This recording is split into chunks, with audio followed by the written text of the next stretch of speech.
அல்ஹம்துலில்லாஹ்.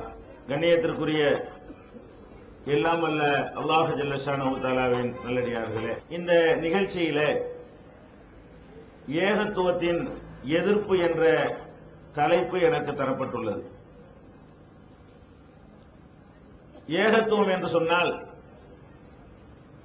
அகில உலகத்தையும் படைத்து காத்து பராமரிக்கின்ற ஒரே ஒரு இறைவன் தான் இருக்கிறான் என்று நம்புவதற்கு பெயர் ஏகத்துவம். ஏராளமான கடவுள்கள் இருக்கிறார்கள்,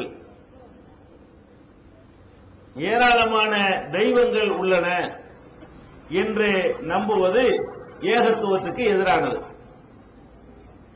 இஸ்லாத்தினுடைய அடிப்படை எடுத்துக்கொண்டால், ஒரு மனிதன் இஸ்லாத்திலே இல்லாத ஒரு மனிதன் இந்த மார்க்கத்தை ஏற்றுக்கொள்ள வேண்டும் என்று வந்தால் அவனுக்கு நாம் என்ன சொல்லிக் கொடுப்போம், எதை சொன்னால் ஒருவன் முஸ்லிமாக ஆக முடியும் என்றால் இது நம்ம எல்லாருமே தெரிந்து வைத்திருக்கிறோம். லா இலாஹ இல்லல்லாஹ் என்ற திருக்கலிமாவை, அஷ்ஹது அல்லா இலாஹ இல்லல்லாஹ் என்ற கலிமாவை ஒருவர் மொழிவதன் மூலமாகத்தான் அவர் இஸ்லாத்திற்குள்ளே நுழைய முடியும். இதுக்கு என்ன அர்த்தம்? வணக்கத்திற்கு உரியவன் அல்லாஹ்வை தவிர யாரும் இல்ல, ஏகத்துவம் தான். லா இலாஹ இல்லல்லாஹ்வே ஏகத்துவம் தான். ஒரு கடவுள் தான் இருக்கிறான் என்று நம்புறது இருக்குத, இது பயங்கரமா ஆராய்ச்சி பண்ணி ஒரு 7 வருஷம் படிச்சு பெரிய சிந்தனைவாதிகள் எல்லாம் பாடம் எடுத்து தெரிஞ்சுக்கிற விஷயமானா அப்படிப்பட்ட விஷயம் இல்ல. சாதாரணமா ஒருத்தன் இஸ்லாத்துல நுழையும் பொழுது இதை சொல்லிட்டு தான் நுழைகிறான். எதை சொல்றான்? இந்த அகில உலகத்தையும் படைத்து பராமரித்து காக்கின்ற ஒரு இறைவனை தவிர, அல்லாஹ்வை தவிர வேறு கடவுள் கிடையாது, வணக்கத்திற்கு உரியவன் கிடையாது என்று லா இலாஹ இல்லல்லாஹ் என்ற சொல் மூலமாக, உறுதிமொழியின் மூலமாக ஒருவன் ஏற்றுக்கொண்டுதான் இஸ்லாத்தில் நுழைய முடிகிறது. அப்ப இந்த ஏகத்துவத்தை யாராவது எதிர்க்க வேணுமா? தலைப்பே ஒரு விசித்திரமாக இருக்கிறது. ஏகத்துவம் என்றாலே இஸ்லாம், ஏகத்துவம் என்றாலே லா இலாஹ இல்லல்லாஹ், ஏகத்துவம் என்றாலே இஸ்லாத்தினுடைய அடிப்படை கொள்கை. இப்ப ஏகத்துவத்தின் எதிர்ப்புன்னு சொன்னா இப்ப லா இலாஹ இல்லல்லாஹ்வே எதிர்க்கிறாங்கன்னு அர்த்தம். ஏகத்துவத்தினுடைய எதிர்ப்புன்னு சொன்னா இஸ்லாத்தை எதிர்க்கக்கூடியவர்கள் இருக்கிறார்கள் அர்த்தமாவது. இந்த தலைப்பு, இந்த விபரீதமான தலைப்பு ஏன் முஸ்லிம்கள் மத்தியில் தரப்பட்டிருக்கிறது என்றால், அல்லாஹ்வை மாத்திரம் ஒரு இறைவனாக ஏற்றுக்கொண்டிருக்கிற நம்முடைய சமுதாயத்தில் உள்ளவர்கள் அறியாமையின் காரணமாக பல தெய்வ நம்பிக்கை உள்ளவர்களாக வாழ்ந்து கொண்டிருக்கிறார்கள். ஆனா அவங்களுக்கு அது பல தெய்வ நம்பிக்கைன்னு தெரியல. நம்ம ஏகத்துவத்திலாம் இருக்கிறோம் என்று நினைத்துக் கொண்டு ஏகத்துவத்துக்கு பங்கத்தை ஏற்படுத்தக்கூடிய பல காரியங்களை அவர்கள் செய்து கொண்டிருக்கிறார்கள். அந்த செயல்களை நியாயப்படுத்துவதற்காக ஏகத்துவத்திற்கு எதிரான சில வாதங்களையும் சில ஆதாரங்களையும் மக்கள் மத்தியிலே வைத்து நாங்க சரியான பாதையில தான் இருக்கிறோம், நாங்க செய்வது ஏகத்துவத்துக்கு எதிரானது இல்ல, நாங்கள் ஏகத்துவவாதிகள் தான் என்று சொல்லக்கூடியவர்கள் இந்த சமுதாயத்திலேயே இருக்கிற காரணத்தினால், குறிப்பாக தமிழக முஸ்லிம் சமுதாயத்திலே இருக்கிற காரணத்தினால் இந்த ஏகத்துவத்தை எதிர்க்கிறவங்க என்னென்னலாம் சொல்லி எதிர்க்கிறாங்க என்பதை விவரமாக எடுத்து சொல்வதற்கு தான் இந்த தலைப்பு இங்கே தேர்வு செய்யப்பட்டிருக்கிறது. பொதுவாக இந்த ஏகத்துவத்தை எந்த இடத்திலெல்லாம் எதிர்க்கிறார்கள் என்று சொன்னால் அதை புரிஞ்சுக்கணும்ல. இந்த சமுதாயத்தில் ஏகத்துவத்தை எதிர்க்கிறவங்க இருக்கிறாங்களா, எங்க இருக்கிறாங்க அப்படின்னு நீங்க நினைக்கலாம். ஏகத்துவத்தை எதிர்க்கிறவர்கள் இருக்கிறார்கள். எங்கெல்லாம் இருக்கிறார்கள் கேட்டா, ஒரு மனிதன் இறந்த பிறகு அவரை அடக்கம் செய்த இடத்துல போய் நின்று கொண்டு அவுலியாவே, மகானே, பெரியாரே, நாதாவே, எங்களுக்கு குழந்தையை தாங்க, எங்களுக்கு செல்வத்தை தாங்க, எங்களுடைய வறுமையை போக்குங்க, எங்களுக்கு வேலை வாய்ப்பை தாங்க, எங்களுக்கு மன நிம்மதியை தாங்க, எங்க பிள்ளைக்கு ஏற்பட்டிருக்கிற பைத்தியத்தை போக்குங்க, என் பொண்ணுக்கு சீக்கிரம் ஒரு வாழ்க்கையை தாங்க என்றெல்லாம் இறந்து போனவர்கள் அடக்கம் செய்து வைத்துக் கொண்டு அந்த இடத்துல போய் அவர்கள் பிரார்த்தனை செய்கிறார்கள். இது ஏகத்துவத்துக்கு எதிரானது, ஒரு இறை நம்பிக்கைக்கு எதிரானது. ஆனாலும் இவங்களுக்கு தெரியல இது ஏகத்துவத்துக்கு எதிரானதுன்னு தெரியல. என்ன நினைக்கிறாங்க, இதுக்கு ஏகத்துவத்துக்கு சம்பந்தமே கிடையாது, நாங்க இந்த ஏகத்துவத்தை எதிர்த்தா இந்த காரியத்தை செய்யறோம், அவுளியாக்கிட்ட போய் கேட்கிறோம்னு சொன்னா அவங்க அல்லாட்ட வாங்கி தருவாங்க, நாங்க தெளிவா தான் இருக்கிறோம். அவங்க சொல்றாங்க அல்லாவே இல்லைன்னு சொல்லிட்டு போய் நாங்க அவுளியாட்ட கேட்டா தான் ஏகத்துவத்தை எதிர்க்கிறோம் அர்த்தம். நாங்க அல்லாஹ்தான் எல்லா சக்தியும் இருக்கிறது என்பதை ஒப்புக்கொள்றோம். இந்த பெரியார்கிட்ட ஏன் போய் கேட்கிறோம் தெரியுமா, இவங்க அல்லாட்ட கேட்டு வாங்கி தருவாங்க. அல்லாட்ட கேட்டு வாங்கி தருவாங்கன்னா பல தெய்வம் ஆகுமா? இவர் ஒரு அல்லாஹ் அவர் ஒரு அல்லான்னு சொன்னா தானே பல தெய்வம் ஆகும். நாங்க அல்லாத அல்லான்னு நம்புகிறோம், இந்த இறந்து போனவர்களை நல்ல அடியார் என்றுதான் நம்புகிறோம். நல்ல அடியார்கள் என்ன செய்வாங்க, அல்லாட்ட கேட்டு வாங்கி தருவாங்க. இது ஒண்ணு ஏகத்துவத்துக்கு எதிரி இல்லையே அப்படின்னு சொல்லும் பொழுது அவங்களுக்கு தாங்கள் தவறான நம்பிக்கையில் இருக்கிறது புரிய மாட்டேங்குது. நம்ம கரெக்ட் தான், நம்ம சரியான நிலையில தான் இருக்கிறோம். அதே மாதிரி கொடிமரங்களை சந்தன கூடுகளை அது ஏதோ ஒரு புனிதமானதாக நினைத்துக் கொண்டு அதை தொட்டா பறக்கத்து, அதை பார்த்தா பறக்கத்து, அதை சுத்தி வந்தா பறக்கத்து, இதனால் நம்முடைய துன்பங்கள்லாம் விலகும் அப்படின்னு நினைக்கிற இடத்துல அவங்க ஏகத்துவத்துக்கு எதிராக தான் போறாங்க. ஆனாலும் அது ஏகத்துவத்துக்கு எதிரானதுன்னு உங்களுக்கு தெரியறது இல்லை. அதே போல உசுரோட இருக்கிற ஒரு மனுஷன் போய் மகான் என்று சொல்லிக்கொண்டு, பெரியார் என்று சொல்லிக்கொண்டு, செய்கை என்று சொல்லிக்கொண்டு, மௌலானா என்று சொல்லிக்கொண்டு, பெரிய அசரத்து என்று சொல்லிக்கொண்டு அவர்கிட்ட போய் காலில் விழுந்து சஜ்தா செய்வதும், அவருடைய கையில தங்களுடைய கையை வைத்து அவர் நமக்கு பவரை ஏற்றிடுவாரு அப்படின்னு நம்புறதும் கூட ஏகத்துவத்துக்கு எதிரானதுதான். ஆனா இதெல்லாம் உங்களுக்கு என்னவா தெரியல, ஏகத்துவத்துக்கு எதிரானது தெரியல. இதெல்லாம் அல்லாஹ்வுடைய நல்லடியார்கள். இவங்களை நாங்க சந்தோஷப்படுத்தினா அல்லாவே அதை மகிழ்ச்சி அடைவான் நினைக்கிறார், அல்லாவே மகிழ்ச்சி அடைவான் என்று நினைத்து கொண்டுதான் இந்த மாதிரியான ஏகத்துவத்துக்கு எதிரான காரியங்களை செய்து கொண்டு ஏகத்துவத்துக்கு எதிரான வாதங்களையும் கூட மக்கள் மத்தியிலே முன்வைக்கிற காட்சியை நம்ம பார்க்கிறோம். அப்ப என்னென்ன காரணத்தை எல்லாம் சொல்லி இந்த செயலை அவர்கள் நியாயப்படுத்துகிறார்கள் என்பதை விழாவாரியாக விளங்கிக் கொண்டோம்னு சொன்னா நம்ம எப்படிப்பட்ட தவறான கொள்கையில் இருக்கிறோம், நிரந்தரமா நரகத்தில் தள்ளக்கூடிய பாரதூரமான கொள்கையில் இருக்கிறோம் என்பதை அவர்களே விளங்கிக் கொள்வார்கள். முதலாவதாக நம்ம பார்க்கணும், இவர்கள் மகான்கள் அவுளியாக்கள் பெரியார்கள் கொண்டாடுறாங்கல்ல, அவங்களே இவங்க அல்லான்னு சொல்லல. நமக்கும் தெரியும், நாம ஒரு அடங்கி இருக்கிறது அல்லான்னு சொன்னாங்க, அல்லா இல்ல. அவங்க சொல்ற உண்மைதான். அப்துல் காதர் ஜிலானி அல்லான்னு சொன்னாங்க, நத்தர்சாவை அல்லான்னு இவங்க சொன்னாங்க, அல்லான்னு சொல்லல. அது உண்மைதான், இவங்க அல்லான்னு யாரையுமே சொல்லல. ஆனால் அல்லாவிடத்தில் கேட்க வேண்டியதை இவங்க கேட்கிறாங்களா இல்லையா? இவங்க நினைக்கிறாங்க அல்லாண்டு பேரை சொன்னாதான் அது ஏகத்துவத்துக்கு எதிரானது, அல்லாண்டு சொல்லாம அல்லாவுக்கு கொடுக்கக்கூடிய எல்லா அந்தஸ்தையும் ஒரு ஆளுக்கு கொடுத்தா அது ஏகத்துவத்துக்கு எதிரானது இல்ல அப்படின்னு இவங்க நினைக்கிறாங்க. ஆனால் இது சரியா? திருமறை குர்ஆன் இதை பற்றி என்ன சொல்கிறது? நபிகள் நாயகம் ஸல்லல்லாஹு அலைஹி வஸல்லமுடைய வழிகாட்டுதல் இதை பற்றி என்ன சொல்கிறது? தேடி பார்த்தோம்னு சொன்னா மக்காவுடைய வாழ்க்கைக்கு நீங்க போங்க, நபிகள் நாயகத்தினுடைய மக்கா வாழ்க்கை. மதீனாவுடைய வாழ்க்கைக்கும் போங்க. நபிகள் நாயகம் ஸல்லல்லாஹு அலைஹி வஸல்லம் அவர்கள் மக்கா வாழ்க்கையில ஒரு சமுதாயத்தை பார்க்கிறாங்க, அவங்க சிலைகளை வணங்கக்கூடியவர்கள். மதீனா வாழ்க்கையில ஒரு சமுதாயத்தை பார்க்கிறாங்க, அவங்க சமாதிகளை வணங்கக்கூடியவர்கள். மதீனாவில் இருக்கக்கூடியவர்கள் எல்லாம் யூதர்கள். யூதர்கள் பெரியார்கள் மகான்கள் நபிமார்கள் அடக்கம் செய்து வைத்துக் கொண்டு அதை வழிபாடு செய்யக்கூடியவர்களாக அங்கே இருக்கிறாங்க. நபிகள் நாயகம் ஸல்லல்லாஹு அலைஹி வஸல்லம் அவர்கள் மக்காவில் வசிக்கக்கூடிய நேரத்தில் இந்த சிலை வணக்கத்தை எதிர்த்தாங்கல்ல, எதிர்க்கும் பொழுது அவன் என்ன சொன்னான்? நபி ஸல்லல்லாஹு அலைஹி வஸல்லம் போய் அங்க போய் என்ன சொல்றாங்க? அல்லாஹ் மட்டும் தான் நீங்க வணங்கணும், இந்த மாதிரி ஏராளமான தெய்வங்களை நீங்க வணங்குறீங்க, இது தப்பு என்று ரசூல் ஸல்லல்லாஹு அலைஹி வஸல்லம் சொல்றாங்க. அதுக்கு ரசூல் ஸல்லல்லாஹு அலைஹி வஸல்லத்தை எதிர்த்தானே Abu Jahl, Abu Lahab, Utba, Shaiba, இவங்க எல்லாம் ஒரு ரிப்ளை கொடுக்கறாங்க. என்ன ரிப்ளை கொடுக்கறாங்க? மா நஅபுதுஹும் இல்லா லியுகர்ரிபூனா இலல்லாஹி ஸுல்ஃபா. இது குர்ஆன் வசனம். அவங்க என்ன ரிப்ளை கொடுத்தாங்கன்னு அல்லாஹ் குர்ஆன்ல சொல்லி காட்டுறான். நான் கதையா கற்பனையோட சொல்லல. அந்த காபிர்கள் என்ன பதிலை நபிகள் நாயகத்திற்கு சொன்னார்கள் என்று திருக்குர்ஆனில் அல்லாஹ்வே நமக்கு எடுத்து காட்டுகிறான். அதுல என்ன சொல்றான் அல்லாஹ்? இவங்க யாபுதூன மின் தூனில்லாஹி, அல்லாஹ்வை விட்டு விட்டு இவர்கள் வணங்குகிறார்கள்.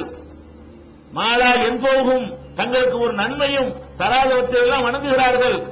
வணங்கிட்டு சொல்றாங்க, ஹாவுலாயி சுஃபஆவுனா இந்தல்லாஹ், இவங்களெல்லாம் அல்லாஹ்விடத்தில் எங்களுக்கு பரிந்து பேசுவார்கள்.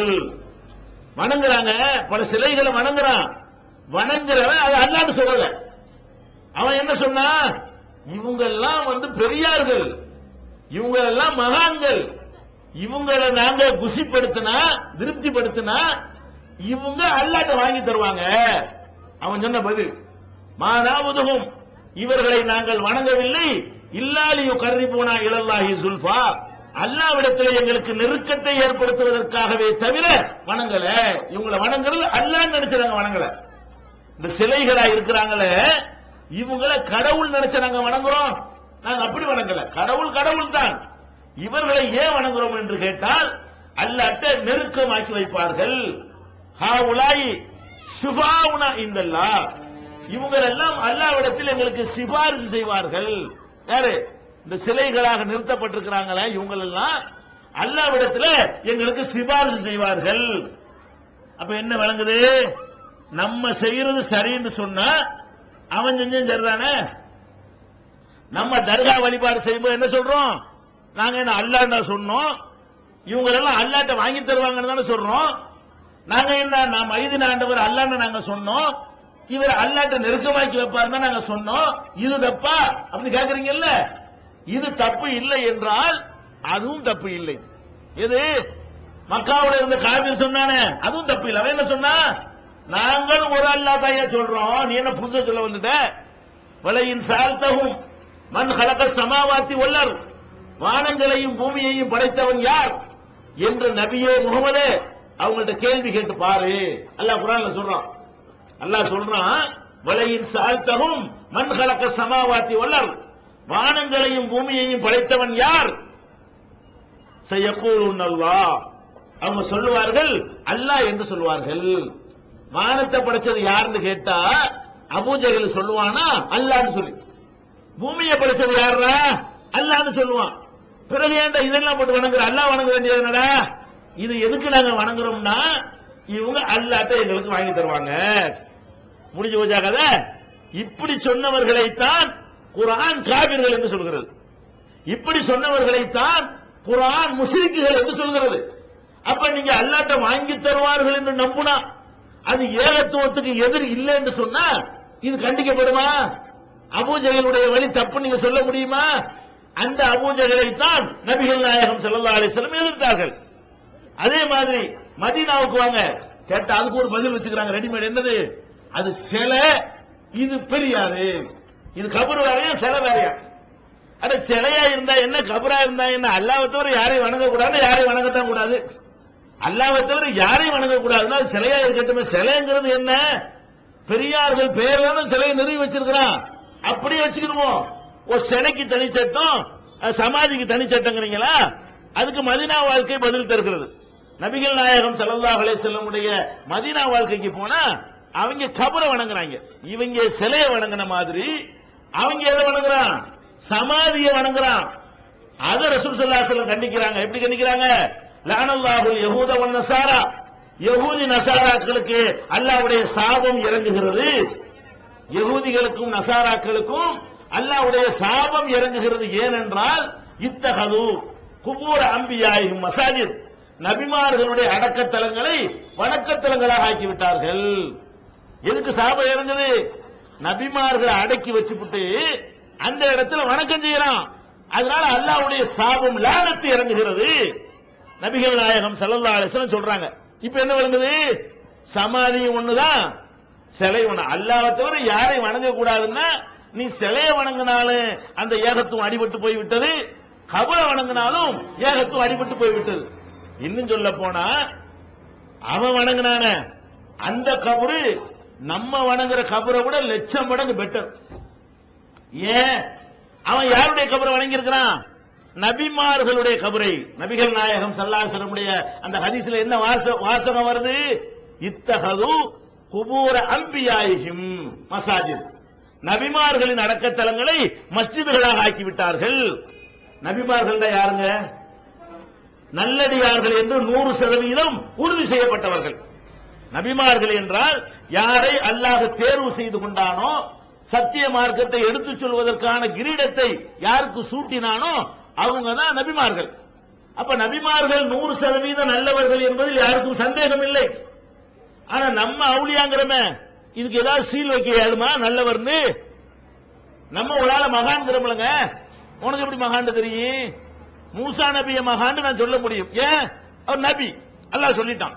இப்ராஹிம் நபிய மகான் என்று நான் சொல்ல முடியும். ஏன்? அவரை பத்தி அல்லாஹ் சொல்லிவிட்டான். ஈசா நபிய மகான் என்று நான் சொல்ல முடியும், அல்லாஹ் சொல்லிட்டான்.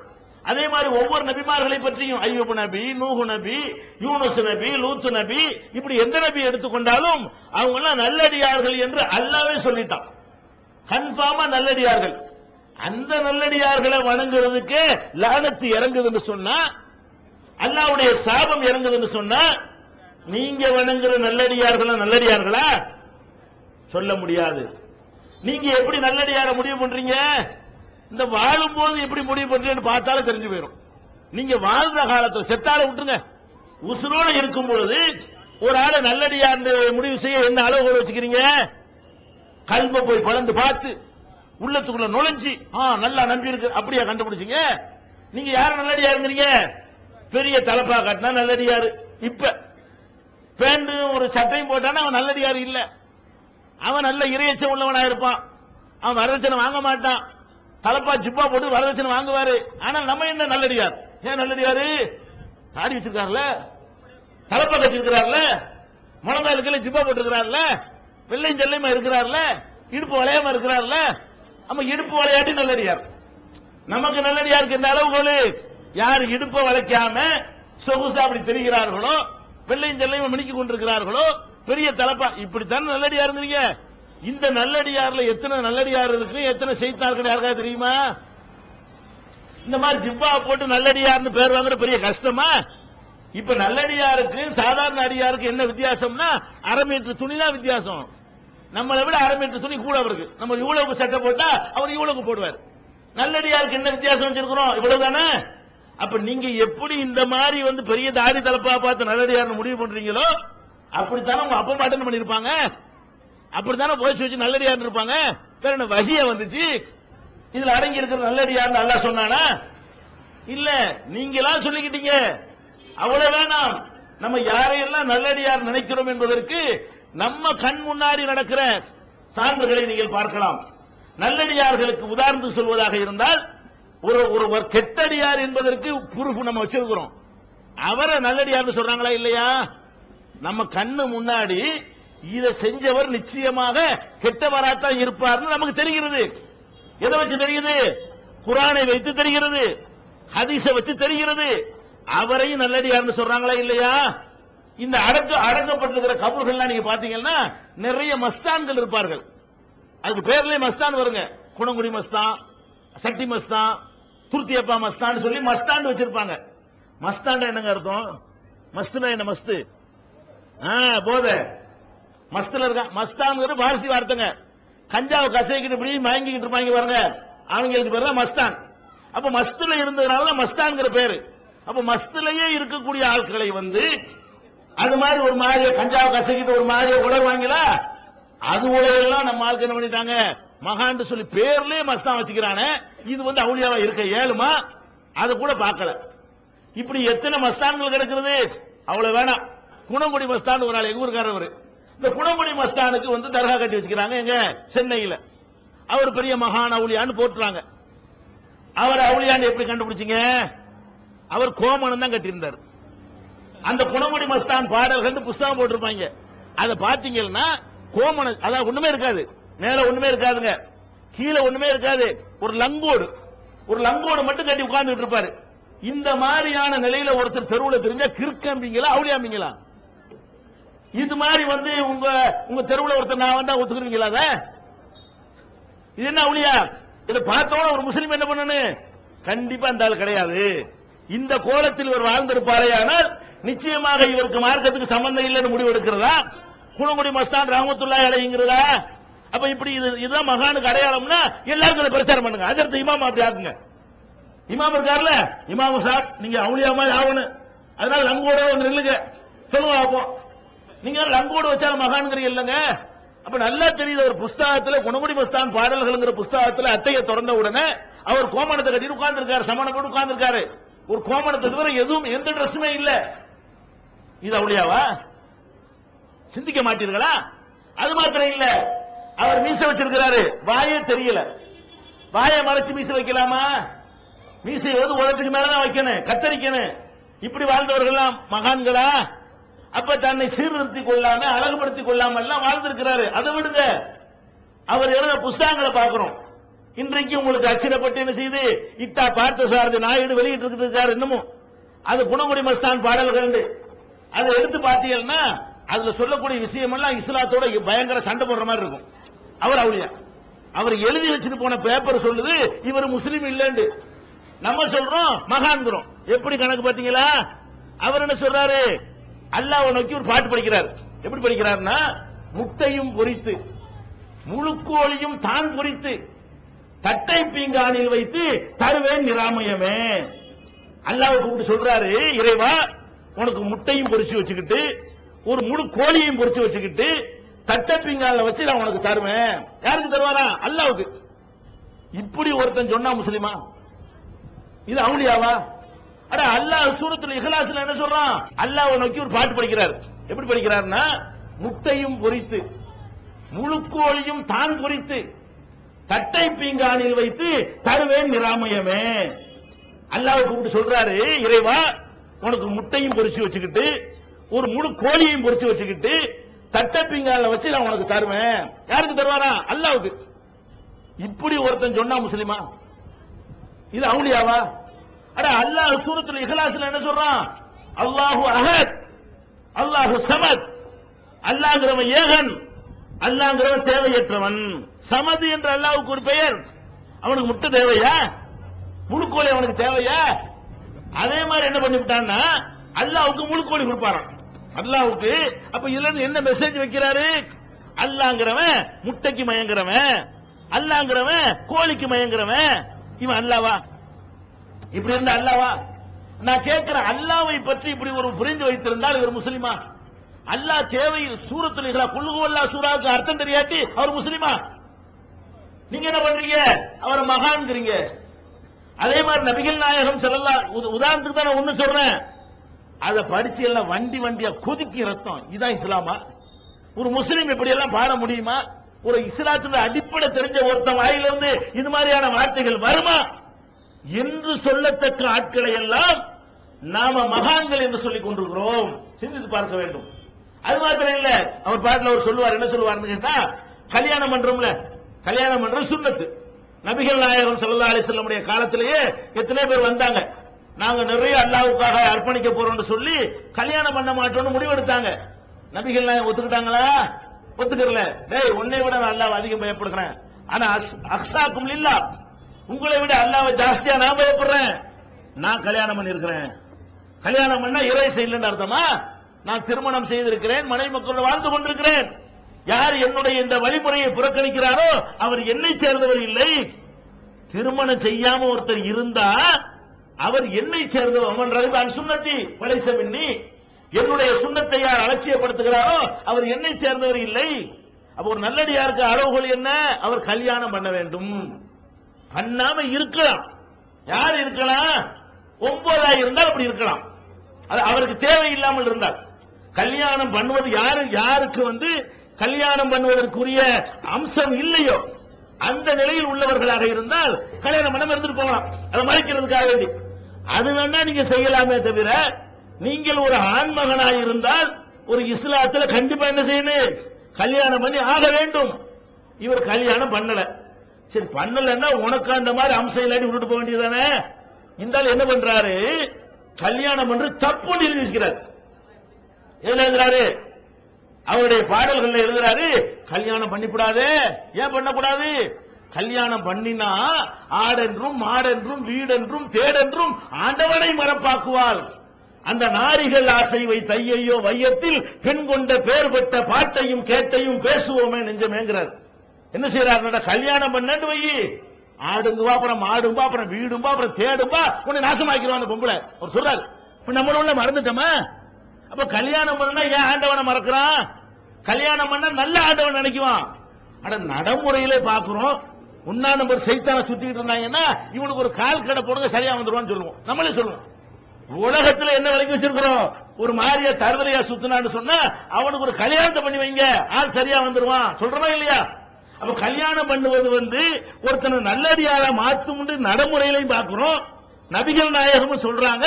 இந்த மஸ்தான் சொல்றாரு கல்யாணம் பண்ணிவிடாது, உனக்கு தேவையில்லை நீ பண்ணாம போ, அது ஒரு கணக்கு. ஒத்தனை பண்ணாத இஸ்லாத்துக்கு யுத்தம் தொடுத்தா அது மகானா? ரசூலுல்லாஹ் சொன்னது பொய்ன்னு சொன்னா மகானா? மகானுக்கு விளங்குல உங்களுக்கு? இந்த மாதிரி எத்தனை மஸ்தான்களை கட்டி வச்சுட்டு கபரா வச்சு அவுலியான்னு சொல்லி யாரு கண்டா? நபிமார்களுடைய கபரை வணங்குறவனுக்கு இந்த கதின்னா நீங்க எத்தனை மஸ்தான்கள் உள்ள இருப்பாங்க? எங்களுக்கு தெரிஞ்சு இந்த போங்க நான் படிப்பாரு ஒரு பாட்டு. என்ன பாட்டு படிப்பாரு? பீமா பள்ளியை பத்தி படிப்பாருங்க. அடியாருக்கு அருள் செய்யும் அம்மா, அழகான கடலோரம் வாழ்கின்ற பீமான்னு ஒரு தர்கா பத்தி படிக்கிறார்ல. அந்த பீமா பள்ளி கேரளாவில் இருக்கிறது. அந்த பீமா பள்ளிக்கு போனா நாங்கெல்லாம் போயிருக்கிறோம். எதுக்கு போறோம்? வழிபாடுறதுக்கு போகல, என்ன அநியாயம் பண்றாங்கன்னு பாக்குறதுக்கு போயிருக்கிறோம். ஒரு தர்கா விட்டது கிடையாது. நாகூர்ல இருந்து ஏற்பாடு வரைக்கும் அங்க உள்ள ஏட்டு சுட்டு தர்காவுக்கு போறவன எங்களுக்கு கூட தெரியும். ஏன்? ஒரு உங்களுக்கு சொல்வதா இருந்து அறிந்து கொண்டு வந்து சொல்லணும், அதுக்காக நாங்க போய் பார்த்திருக்கிறோம். அப்ப அந்த தர்காவுல போனா அங்க பீமா அம்மா அடங்கியிருக்காங்கல்ல, அங்க நாங்க போறோம். அங்க போனா ஒருத்தன் கிறுக்க மாதிரி பார்த்தாலே ஒரு தோற்றமே என்ன இருக்கு, ஒரு லூசு மாதிரி ஒருத்தன் தூண்ல சாஞ்சிட்டு இருக்கிறான். எங்க கண்ணால பார்த்தது. அவன் முட்டிலாம் திப்பி திப்பியா அப்படி சண்டை பிடிச்சு போய் தொங்குது. நகமெல்லாம் ஒரு 2 இன்ச்சுக்கு இருக்குது. ஒவ்வொரு நகமும் 2 இன்ச்சுக்கு நீட்டிக்கிட்டு இருக்கிறது. தாடியெல்லாம் அப்படி ஒன்னா போட்டு திரண்டு நிக்குது. குளிச்சு 6 மாசம் இருக்கு. கிட்ட போனா மாசம் தாங்கவே இல்ல. இந்த மாதிரி ஒருத்தனை சாஞ்சிக்கிட்டு இருக்கான். கிரிக்கெட் போனா கட்டி போட்டுருக்காங்க உள்ள இருக்கு. அப்ப அங்கே தங்கிட்டான். அவன் அங்க வச்சு மண்டை போட்டாங்க. தர்காவுல இருக்கும் பொழுது அங்க வச்சு இறந்துட்டான். இறந்த பிறகு நாங்க ஒருக்கா போறோம், 2 தடவை போயிருக்காங்க. போனா அவனுக்கு பீடி மஸ்தான் அவளியாண்டு தர்கா உள்ள கட்டிவிட்டாங்க. அவன் கிறுக்கனா கொண்டாந்து கட்டி வச்சவன் தர்காவுல செத்து போயிட்டான். அவனுக்கு ஒரு கபரை கட்டி அதுக்கு பேரு என்ன? பீடி மஸ்தான் வழி உள்ள தர்கா, 2 in 1. ஒரு தர்காவுக்குள்ள 2 தர்கா. அது மாதிரி போட்டாங்க. பீமாபள்ளிக்கு போனீங்கன்னா இப்போ நீங்க 2 in 1 பார்க்கலாம். ஒரு தர்கா தான் அது, ஆனா உள்ள 2 தர்கா இருக்கும். அந்த பீடி மஸ்தான் அவளியான்னு சொல்லி வச்சுக்கிட்டு அவருடைய போட்டா விற்கிறாங்க. போட்டா, அந்த போட்டா பார்க்கும்போதுதான் அடாடா இந்த கிறுக்கனை தானே நம்ம பார்த்தோம். அந்த போட்டா விற்கிறாங்க. இவனைத்தானே 2 வருஷத்துக்கு பார்த்துட்டு போனோம். என்னன்னு விசாரிச்சா அவனதான். நான் கேட்கறது அவளியாவா? பீடி குடிச்சிட்டு தெரிஞ்சு அவளியாவா? அவனை காணிக்க என்ன? பீடி கட்டு தான் வாங்கி போடணும். பெரிய ஓட்ட வச்சிருப்பாங்க உண்டி இல்ல. காசு போடுறது சின்ன ஓட்ட இருந்தா போதும். பீடி கட்டு உள்ள போகணும்ல. அந்த பீடி கட்ட கடையில வாங்கிட்டு வந்து காணிக்க என்ன? பீடி கட்டு. அப்ப பீடி கட்ட காணிக்கையா போட்டு நான் கேட்கிறேன், இதான் அவளியாவா? நகம் வெட்டாட்டி அவளியாவா? தலையை சீவாட்டி அவளியாவா? பைத்தியக்கார மாதிரி அலைஞ்ச அவளியாவா? லூசுலாம் அவளியாவா? இப்ப நம்ம என்ன பாக்குறோம்? அவுளியான்றது அல்லாவோ ரசூலோ யார் அவுளியான்னு சொன்னாங்களோ அவங்க அவுளியா. அவங்களுக்கு கபரு கட்டினவர்களுக்கு சாபம் என்று சொன்னால், நபிமார்களுக்கு கபரு கட்டினாங்களே அவங்களுக்கு சாபம் இறங்குறது என்று சொன்னால், நீங்க வச்சுக்கிறதுல எத்தனை பீடி மஸ்தான் சொல்ல இயலுமா? இவங்கள நல்லடியார் உங்களுக்கு கன்ஃபார்ம் அடிச்சு பேச இயலுமா? நல்லடியாருக்கு என்ன அளவுகோல் முதல்ல தெரியுமா உங்களுக்கு? தோற்ற அளவுகோலா பாருங்க. நல்லடியார்களுக்கு இந்த அளவுகோல்ங்கிறத ஒரு நபி மொழியில் நீங்கள் வழங்கலாம். நியாய தீர்ப்பு நாள்ல, மகசர் நாள்ல அல்லாஹ் விசாரிப்பான்ல. விசாரிக்கும் பொழுது ஒரு உயிர் தியாகி ஷஹீத். ஷஹீத்னா யாருங்க? இந்த இஸ்லாத்திற்குள்ள ஒருத்தன் செய்யற அமல்கள்லயே உயர்தரமான அமல் எதுனா உயிரை கொடுக்கிறது. உலகத்திலே எப்படித்தானே உயிரை கொடுக்கறதுக்கு மேல என்ன இருக்குது? ஒரு பொண்டாட்டி மேல ரொம்ப பிரியம் வச்சிருந்தா உனக்கா உயிரை கொடுப்பேன்னு சொல்லுவானா இல்லையா? இந்த உயிரை கொடுக்கறதா உள்ளதுலயே பெரிய மேட்ரு. அப்ப உயிரை கொடுத்த ஒரு ஆளை கொண்டா நிப்பாட்டுவான். அல்லாஹ் கேட்பான், என்னடா பண்ண? எனக்கான என்ன பண்ண? என்ன பண்ணுனா? உனக்கா உயிரை தியாகம் பண்ணிட்டல அப்படின்னு அவன் சொல்லுவான். அப்ப அல்லாஹ் சொல்லுவான், நீ உயிரை தியாகம் பண்ணி அது நெசம் தான், எனக்கா வேண்டி சொன்னீர் அது நெசம் இல்ல. நீ எதுக்கு தியாகம் பண்ண? நம்மள வீரர் என்று எல்லாரும் பாராட்டணும்னு தான் செஞ்ச. பாராட்டிட்டாங்க, முடிஞ்சு போச்சு கதை. இவனை இழுத்துட்டு போங்க. அப்ப அல்லாஹ் அவுலியா யாருன்னு விளங்குதா? எண்ணம் சரியா இருப்பவன் அவுலியா, உயிரை தியாகம் செஞ்ச அவுலியா கிடையாது. ஒரு ஆலிம் கொண்டு வந்து நிறுத்தப்படுவார். அல்லாஹ் கேட்பான், என்னப்பா நீ என்ன செஞ்ச? அறிவு கொடுத்தல என்ன செஞ்ச? நான் ஊர் ஊரா பிரச்சாரம் பண்ண செஞ்சேன்னு சொல்லுவான். அல்லாஹ் என்ன சொல்லுவான்? அதெல்லாம் நெசம் தான், நீ செய்யத்தான் செஞ்ச. எதுக்கு செஞ்ச? அறிஞர் என்று பாராட்டணும் தானே செஞ்ச. எல்லாம் பாராட்டிட்டாங்க. நீ செஞ்சது எனக்கு செய்யல, அறிஞர் என்று பாராட்டு பெறுவதற்காக செஞ்சாய்.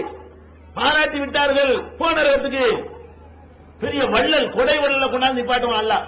நீ என்னடா பண்ண? நிறைய காசு தந்தல, என்ன பண்ண? அள்ளி அள்ளி கொடுத்தல, உனக்காக வேண்டிய அப்படின்னு சொல்லுவாங்க. அள்ளி அள்ளி கொடுத்த எனக்கு வேண்டியா? இறையில கொடை வள்ளல் போஸ்ட் அடிச்சு ஒட்டுறதா கொடுத்த, ஒட்டிட்டாங்க, போடா முடிஞ்சு வச்சிருவான் அல்லாஹ். அல்லாஹ் நினைச்சிருவான். அப்ப இறைநேசர் யாருன்னு உங்களுக்கு வழங்குதா? வெளிப்படையா ஷஹீது மாதிரி தெரியும், இறைநேசர் ஆக முடியல. ஆலிம்னு தெரியும், நரகத்துக்கு எடுத்துட்டு போன நல்லா சொல்லி போறான். அப்ப இறைவனுடைய நேசர் யார் என்றால் உள்ளம் தூய்மையாக இருக்குமே, அவன் தான் இறைநேசர். ஒரு மனுஷனுடைய உள்ளம் தூய்மை உங்களுக்கு தெரியுமா? எனக்கு தெரியுமா? என்னை பார்த்து நீங்க தூய்மையான உங்களுக்கு சொல்ல இயலுமா? நான் வெளியில பேசுறேன், உள்ளுக்குள்ள என்ன வச்சுக்கிறேன் எனக்குள்ள தெரியும். ஒரு மனிதனுடைய உள்ளம் தூய்மையா இருக்குதா இல்லையா என்பது அந்த மனுஷனுக்கும் அல்லாவுக்கும் மட்டும் தெரிஞ்ச விஷயம். இன்னொரு மனுஷனுக்கு எப்படி தெரியும்? அப்ப நீங்க அடங்கியிருக்காரு, அத்தர்சாங்க அடங்கியிருக்காரு, அவர் தொழுதுருக்கட்டும், நோம்பு வச்சிருக்கட்டு, அவருடைய உள்ளம் 100% கரெக்டா இருந்துச்சு உங்களால சொல்ல இயலுமா? நீங்க பாத்தீங்களா உள்ளத்தை? அப்துல் காதர் ஜிலானி தொழுதார், நோம்பு வச்சாருன்னு எழுதிட்டு போகுது. அவர் இஹ்லாஸாக செஞ்சாரு உங்களால சொல்ல இயலுமா? கல்ப பாத்தீங்களா? அப்துல் காதர் ஜிலானி காலத்துல நீங்க வாழ்ந்தா கூட பார்க்க இயலுமா? இதை விட்டு தள்ளுதங்க. இந்த பொண்டாட்டி புருஷன் மேல நெசமா அனுபவிச்சுக்கிறாளான்னு புருஷனுக்கு தெரியாது. புருஷன் நெசமா அனுபவிச்சுக்கிறானா டைலாக் விடுறானா அவளுக்கு தெரியாது. அட இப்படி நகமும் ஜெயமா ஒட்டிக்கிட்டு இருக்கும் பொழுது மனசார நேசிக்கிறானான்னு சந்தேகம் வந்துகிட்டு இருக்குது. நீ என்னமோ என்னக்க மூத்தா போன ஆளுத்த உள்ளத்துல இறைய செய்யணும் எப்படி கண்டுபிடிப்ப? ஒரு மனுஷன் உள்ளத்துல உள்ளதை இன்னொருத்தர் கண்டுபிடிக்க இயலுமா? அப்ப நம்ம என்ன விளங்கணும்? நம்ம யாரையெல்லாம் மகான் நினைக்கிறோமோ அவங்களெல்லாம் மகானாக இருப்பதற்கும் வாய்ப்பு இருக்கிறது, ஷைத்தானா இருப்பதற்கும் வாய்ப்பு இருக்கிறது. அது அல்லாஹ் தான் முடிவு செய்வான். எப்ப தெரியும்? மறுமையில் தெரியும். ஆனால் யகூதிகளும் நசாராக்களும் யார வணங்கினாங்களோ அவங்க எல்லாம் யாரு? மகான்கள், நபிமார்கள். அப்ப நபிமார்களை வணங்கியவர்களுக்கு அல்லாஹ் என்ன சொல்றான்? லஅனத்து சாபம் என்று ரசூல் ஸல்லல்லாஹு அலைஹி வஸல்லம் சொல்றாங்கன்னா நம்ம வணங்குறதுலாம் என்ன லெவலு? முடிஞ்சு போச்சா கதை? அப்ப இஸ்லாத்தை பொறுத்த வரைக்கும் மகான்கள் என்ற நீங்கள் காரணத்தை சொல்லி அவங்க நமக்காக வாங்கி தருவார்கள் என்று நினைத்தீர்களே, ஆனால் அதுதான் யகூதிகள் செஞ்சது, அதுதான் நசாராக்கள் செஞ்சது, அதுதான் மக்கத்து காவியர்கள் செஞ்சது. அதையும் நீங்களும் செஞ்சுவிட்டு முஸ்லீம்னா அல்லாஹ்வை ஏமாற்ற முடியாது, முஸ்லீமா ஆக முடியாது. ஃபர்ஸ்ட் இதை விளங்கிக் கொள்ள வேண்டும். அடுத்து என்ன செய்வாங்கன்னு கேட்டா சில உதாரணங்கள் ஆதாரம் பாருங்களேன். மார்க்கத்தை பேசுறாருன்னா என்ன செய்யணும்? குர்ஆன் வசனத்தை காட்டி பேசணும், இல்லன்னா ரசூல் ஸல்லல்லாஹு அலைஹி வஸல்லம் ஹதீஸை காட்டணும்ல, இந்த மாதிரி காட்டி பேசணும். இதை விட்டு என்ன செய்வாங்கன்னு கேட்டா இவங்களுடைய செயலை நியாயப்படுத்துவதற்காக வேண்டி இன்னொரு வாதத்தை வைப்பார்கள். அடுத்த வாதம் என்ன வாதம்? நாம ஒரு தலைவரை போய், பெரிய தலைவர், அவரை போய் சந்திக்கிறதா இருந்தா நேர போய் சந்திக்க இயலுமா? நீங்க மன்மோகன் சிங்கை பார்க்க வேண்டியிருக்கு, நேர போய் உங்களால பார்க்க இயலுமா? மன்மோகன் சிங் கூட பார்த்துக்கலாம், சோனியா காந்தி உங்களுக்கு பார்க்க இயலுமா? பார்க்க இயலாது. அப்ப சோனியா காந்தி அப்பாயின்மெண்ட் வாங்குறது என்ன செய்யணும்? இந்த மாவட்டத்தில் யார் காங்கிரஸ்ல முக்கியமான ஆள்னு பார்க்கணும், அவரை குளிப்பாட்டணும், அவர்கிட்ட போய் கடைசியில் கூட்டிக் கொண்டு உங்களுக்கு என்ன செய்வாங்க? அப்பாயின்மெண்ட் வாங்கி தருவாங்க. அப்ப சாதாரணமா ஒரு சோனியா காந்தி உங்களுக்கு பார்க்க முடியல, ஒரு கருணாநிதி உங்களால பார்க்க முடியல, ஒரு ஜெயலலிதாவை போய் நீங்க பார்த்துட்டு தெரியுமா? முதலமைச்சரா கூட இப்ப இல்ல, உங்களால பார்க்க இயலுமா? என்னால பார்க்க முடியுமா? முடியாது. பெரிய தலைவர்களை நம்ம பார்க்கிறதா இருந்தால் அதுக்கு என்ன தேவை இருக்குது? இடையில கொஞ்சம் பேர் நம்மளை ரெக்கமெண்ட் பண்ணணும். கருணாநிதி நான் பார்க்கிறதா இருந்தால் என்னை பற்றி கருணாநிதியை எடுத்து சொல்றதுக்கு சில ஆட்கள் வேணும். ஜெயலலிதாவை நான் பார்ப்பதாக இருந்தால் ஜெயலலிதாவிடத்தில் என்னை பற்றி எடுத்து சொல்லக்கூடிய ஆட்கள் வேணும். அப்படி இருக்கும் பொழுது அல்லாட்ட போய் நீ எப்படி நேரம் கேட்ப? பாயிண்ட் பத்தியா? இதான் பாயிண்ட். நீ எப்படி அல்லாட்ட கேட்ப? அல்லாஹ் எப்படிப்பட்ட ஆளு? கருணாநிதி உனக்கு நேரம் கேட்க முடியல, ஜெயலலிதா உன்னால நேரம் போக முடியல, சோனியா காந்தியில போய் நேரம் உன்னால சந்திக்க முடியல, படைச்ச அல்லாட்ட நேரம் போயிருவீங்களோ? அதுக்கு தாப்ப இடையில புரோக்கர் வச்சிருக்கிறோம். புரியுதா உங்களுக்கு? இந்த பெரியார்கள் அந்த தலைவர்களை சந்திப்பதற்கு எப்படி புரோக்கர் தேவையோ அந்த மாதிரி எதுக்கு தேவையா? அல்லாஹ் அணுகிறதுக்கு தேவை. நம்மால என்ன பண்றான்? சரியான பாயிண்ட். ஒன்னு நினைக்கிறா செய்யறது ஷிர்க், அல்லாஹ்வுக்கு இணை கற்பிக்கிறது. அதை நியாயப்படுத்துறதுக்கு தகுந்த மாதிரி இந்த உதாரணத்தை சொன்ன உடனே நம்ம ஆளுங்களுக்கு என்ன செய்ய கரெக்டா அது நம்ம இப்படி அல்லாட்ட நேரம் கேட்கறது. அல்லாட்ட போய் நேரம் கேட்பீங்களா? சரிதாங்க. அப்ப நம்ம தர்காவுக்கு போதாம தலையாட்டிடுறான். இது சரியா? இது அறிவுபூர்வமான ஒரு வாதமா? இது ஒன்னா நம்பர் அறிவீனம். கொஞ்சம் கூட சிந்திக்கிற யாரும் இந்த வாதம் சொல்ல மாட்டார்கள். ஏன் சொல்ல மாட்டார்கள் கேட்டா, கருணாநிதி, மன்மோகன் சிங், சோனியா, ஜெயலலிதாவெல்லாம் மனிதர்கள். அவர்களை நான் பார்க்க போறேன். எனக்கு அவர்களை தெரியும், உங்களுக்கு தெரியும். டிவில பார்த்திருப்பீங்க, பேப்பர்ல பார்த்திருப்பீங்க. ஒரு கூட்டத்தில் பேசும்போது லட்சம் பேரோட சேர்ந்து நீங்களே அவங்கள பார்த்திருப்பீங்க. அதனால உங்களுக்கு அவங்கள தெரியும், அவங்களுக்கு உங்களை தெரியாது. கருணாநிதி உங்களை தெரியுமா? தெரியாது. ஜெயலலிதாவுக்கு உங்களை தெரியுமா? தெரியாது. சோனியாவுக்கு உங்களை தெரியுமா? தெரியாது. ஜார்ஜ் புஷ்க்கு உங்களை தெரியுமா? தெரியாது. அப்ப என்னது? அவர் உங்களுக்கு தெரியுது, உங்களுக்கு அவங்கள தெரியுது, அவங்களுக்கு உங்களை தெரியல. தெரியலங்கிறதுனாலதான் ஒரு ஆளை கூட்டிட்டு போய் என்னை பத்தி கொஞ்சம் சொல்லுங்க, நம்மளை பத்தி கொஞ்சம் கட்சிக்காக உழைச்சவரு, நன்கொடை தந்தவரு, நல்ல போஸ்டர் எல்லாம் ஒட்டுவாரு, ஜெயிலுக்கெல்லாம் போயிருக்கிறாரு அப்படின்னு என்னை பத்தி 4 வார்த்தை சொல்லுங்க அப்படின்னு ஏன் சொல்றோம்? அவருக்கு நம்மள தெரியல. யாருக்கு? அந்த தலைவர்களுக்கு நம்மள தெரியல. அல்ல அப்படியா? இப்ப நான் கருணாநிதிட்ட ஒரு அப்பாயின்மெண்ட் இல்லாம திடீர்னு உள்ள நுழையிறேன்னு வைங்க, யாரா இவன் வெளியேற்றா சொல்லுவாடா இல்லையா?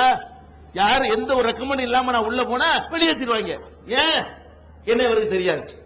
ஜெயலலிதா போனா என்ன வெளியேற்றிடுவாங்க. ஏன்? அவங்களுக்கு என்ன தெரியாது. மன்மோகன் சிங் கிட்ட போனா என்ன வெளியேற்றிடுவாங்க. ஏன்? அவருக்கு என்ன தெரியாது. ஆனா அல்ல அப்படியா?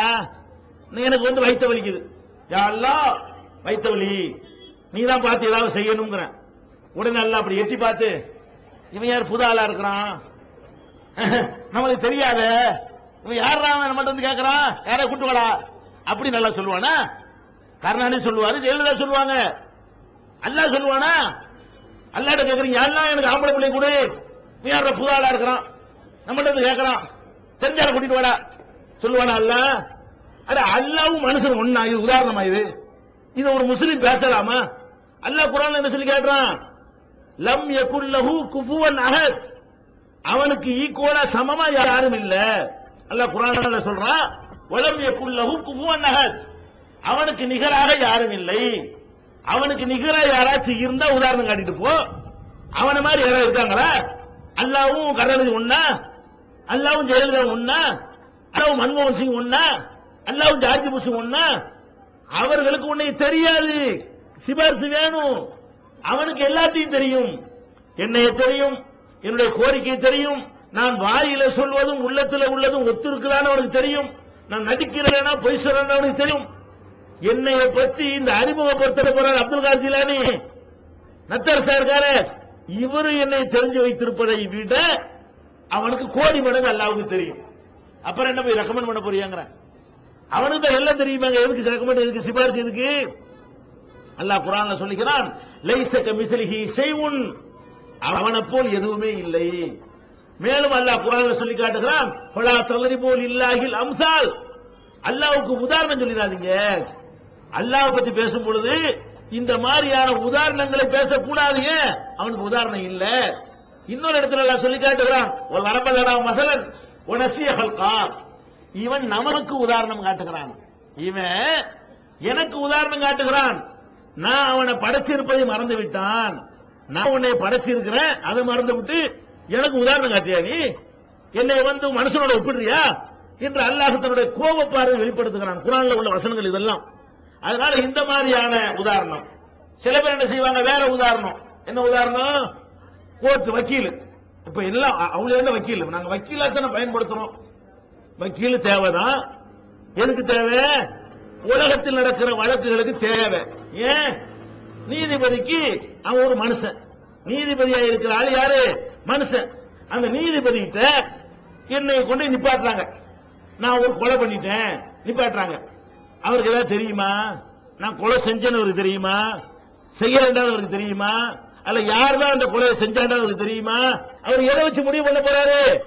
ஏன் தரப்பு வக்கீலுடைய வாதம், அரசு தரப்பு வக்கீலுடைய வாதம், ரெண்டு பேர் எடுத்து வைக்கக்கூடிய ஆதாரம், ஐவிட்னஸ், அது மாதிரியான மெடிக்கல் ரிப்போர்ட், இதெல்லாம் வச்சுக்கிட்டு இவன் தான் செஞ்சிருப்பான்.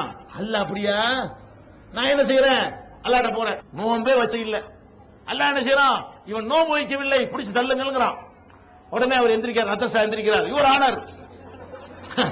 ரத்தசா சாவுலமி பாசா எந்திரிக்கிறார், யுவர் ஆனர். இவர் நோம்பு வச்சார். சொல்ல முடியுமா? நான் நோம்பு வைக்கலன்னு அல்ல நரகத்துல தூக்கி போட்டா நோம்பு வைக்கலதான். நோம்பு வச்சேன்னு சொன்னா வச்சதுதான். அல்ல சொன்ன தீர்ப்பு. இவர் எந்திரிச்சிட்டு என்ன வக்கீல் பண்ண போறாரு? யாரெல்லாம் தப்பு சொல்ற, நீ சொல்ற தவறு, இவர் நோம்பு வச்சார் எனக்கு தெரியும் சொல்லுவார் அவரு. பின்ன என்ன வக்கீலு? அட நான் என்ன செஞ்சேன் என்ன செய்யறேன்னு அவனுக்கு தெரியும். இதுக்கு என்ன ரெக்கமெண்ட் பண்ண போறியா? அங்க போய்கிட்டு என்ன ஆர்குமெண்ட் பண்ண போறிய? வாயை துறக்க இயலுமாங்க? அங்க என்னது?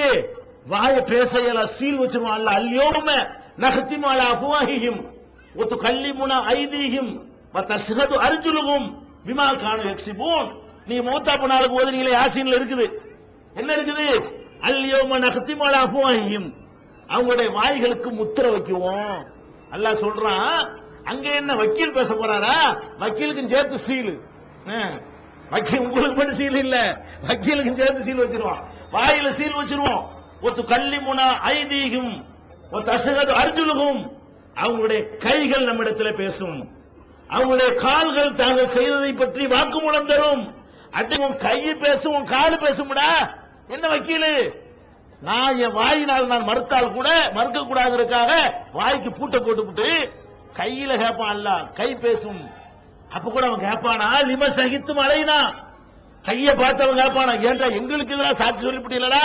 பின்னாடி சீட்லாம் எடுத்த உடனே அவன் சொல்லுவான், கை சொல்லுமா அந்த கணல்லாஹ் உள்ளது அந்த குள்ள செய்யின், எல்லாத்தையும் பேச வச்சு அல்ல எங்களையும் பேச வச்சிட நாங்க என்ன செய்யறது? அப்ப என்னத்துக்கு வக்கீலு? நான் கேட்கிறேன், என்னத்துக்கு வக்கீலு? நீ ஒழுங்கா நடந்தா தான் அங்க தப்பிக்க இயலுமே தவிர இவங்களை வச்சுக்கிட்டுலாம் நீ தப்பிக்க இயலாது. அப்ப இது சரியா வருமா?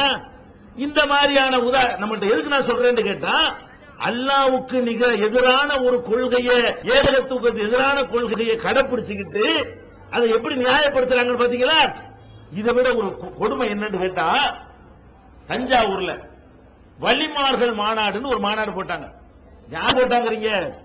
பாமரம் போனல, ஜமாத்துல் உலமா சபையில போறார்கள். ஜமாத்துல் உலமா சபை சார்பாக வலிமார்கள் மாநாடுன்னு ஒரு மாநாடு போட்டார்கள். அப்ப நாங்கள் எல்லாம் இந்த தௌஹீத் பிரச்சாரத்துக்கு தீவிரமாக வராத நேரம், அதெல்லாம் எங்களை தள்ளி விட்டது. தௌஹீத் இவங்க ஒழிச்சா அவனை தப்பான வழிக்கு இந்த மக்களை கொண்டு போறாங்கன்னு எங்களை வெறி பிடிச்சு அலைய வச்சது அந்த நிகழ்ச்சி தான். அந்த வலிமார்கள் மாநாட்டில் போய் ஒரு அறிஞர் பேசுகிறார், மாறிஞர். அவர் வேலூர் பாக்கியாத்து சாலிஹாத்துல அப்போதைக்கு பேராசிரியராக இருக்கிறார். அவர் பேசுகிறார். என்ன பேசுறாரு தெரியுமா?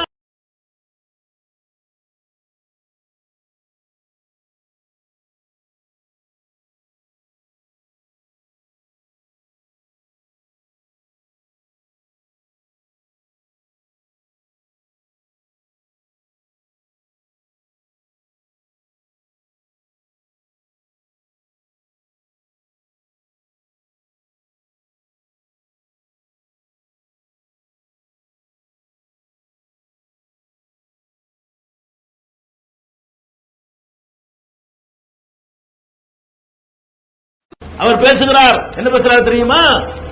நீங்கள் அல்லாஹ்ட்ட கேட்க கூடாது, கேட்க முடியாது.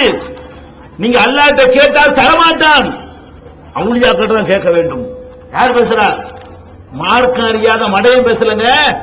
அவர்கள் சபீர் அலி அவருடைய பேரு. பாக்கியாத்து தாய் கல்லூரியில பல வருடங்கள் பேராசிரியர் இருக்கிறாரு. ஜமாத் உலமா சபை இந்த மாநாட்டை நடத்துது. அந்த மாநாட்டில் யார் பேசுறார்? ஒரு பெரிய மௌலவி பேசுகிறாரு. அல்லாஹ்ட்ட நீங்க கேட்காதீங்க.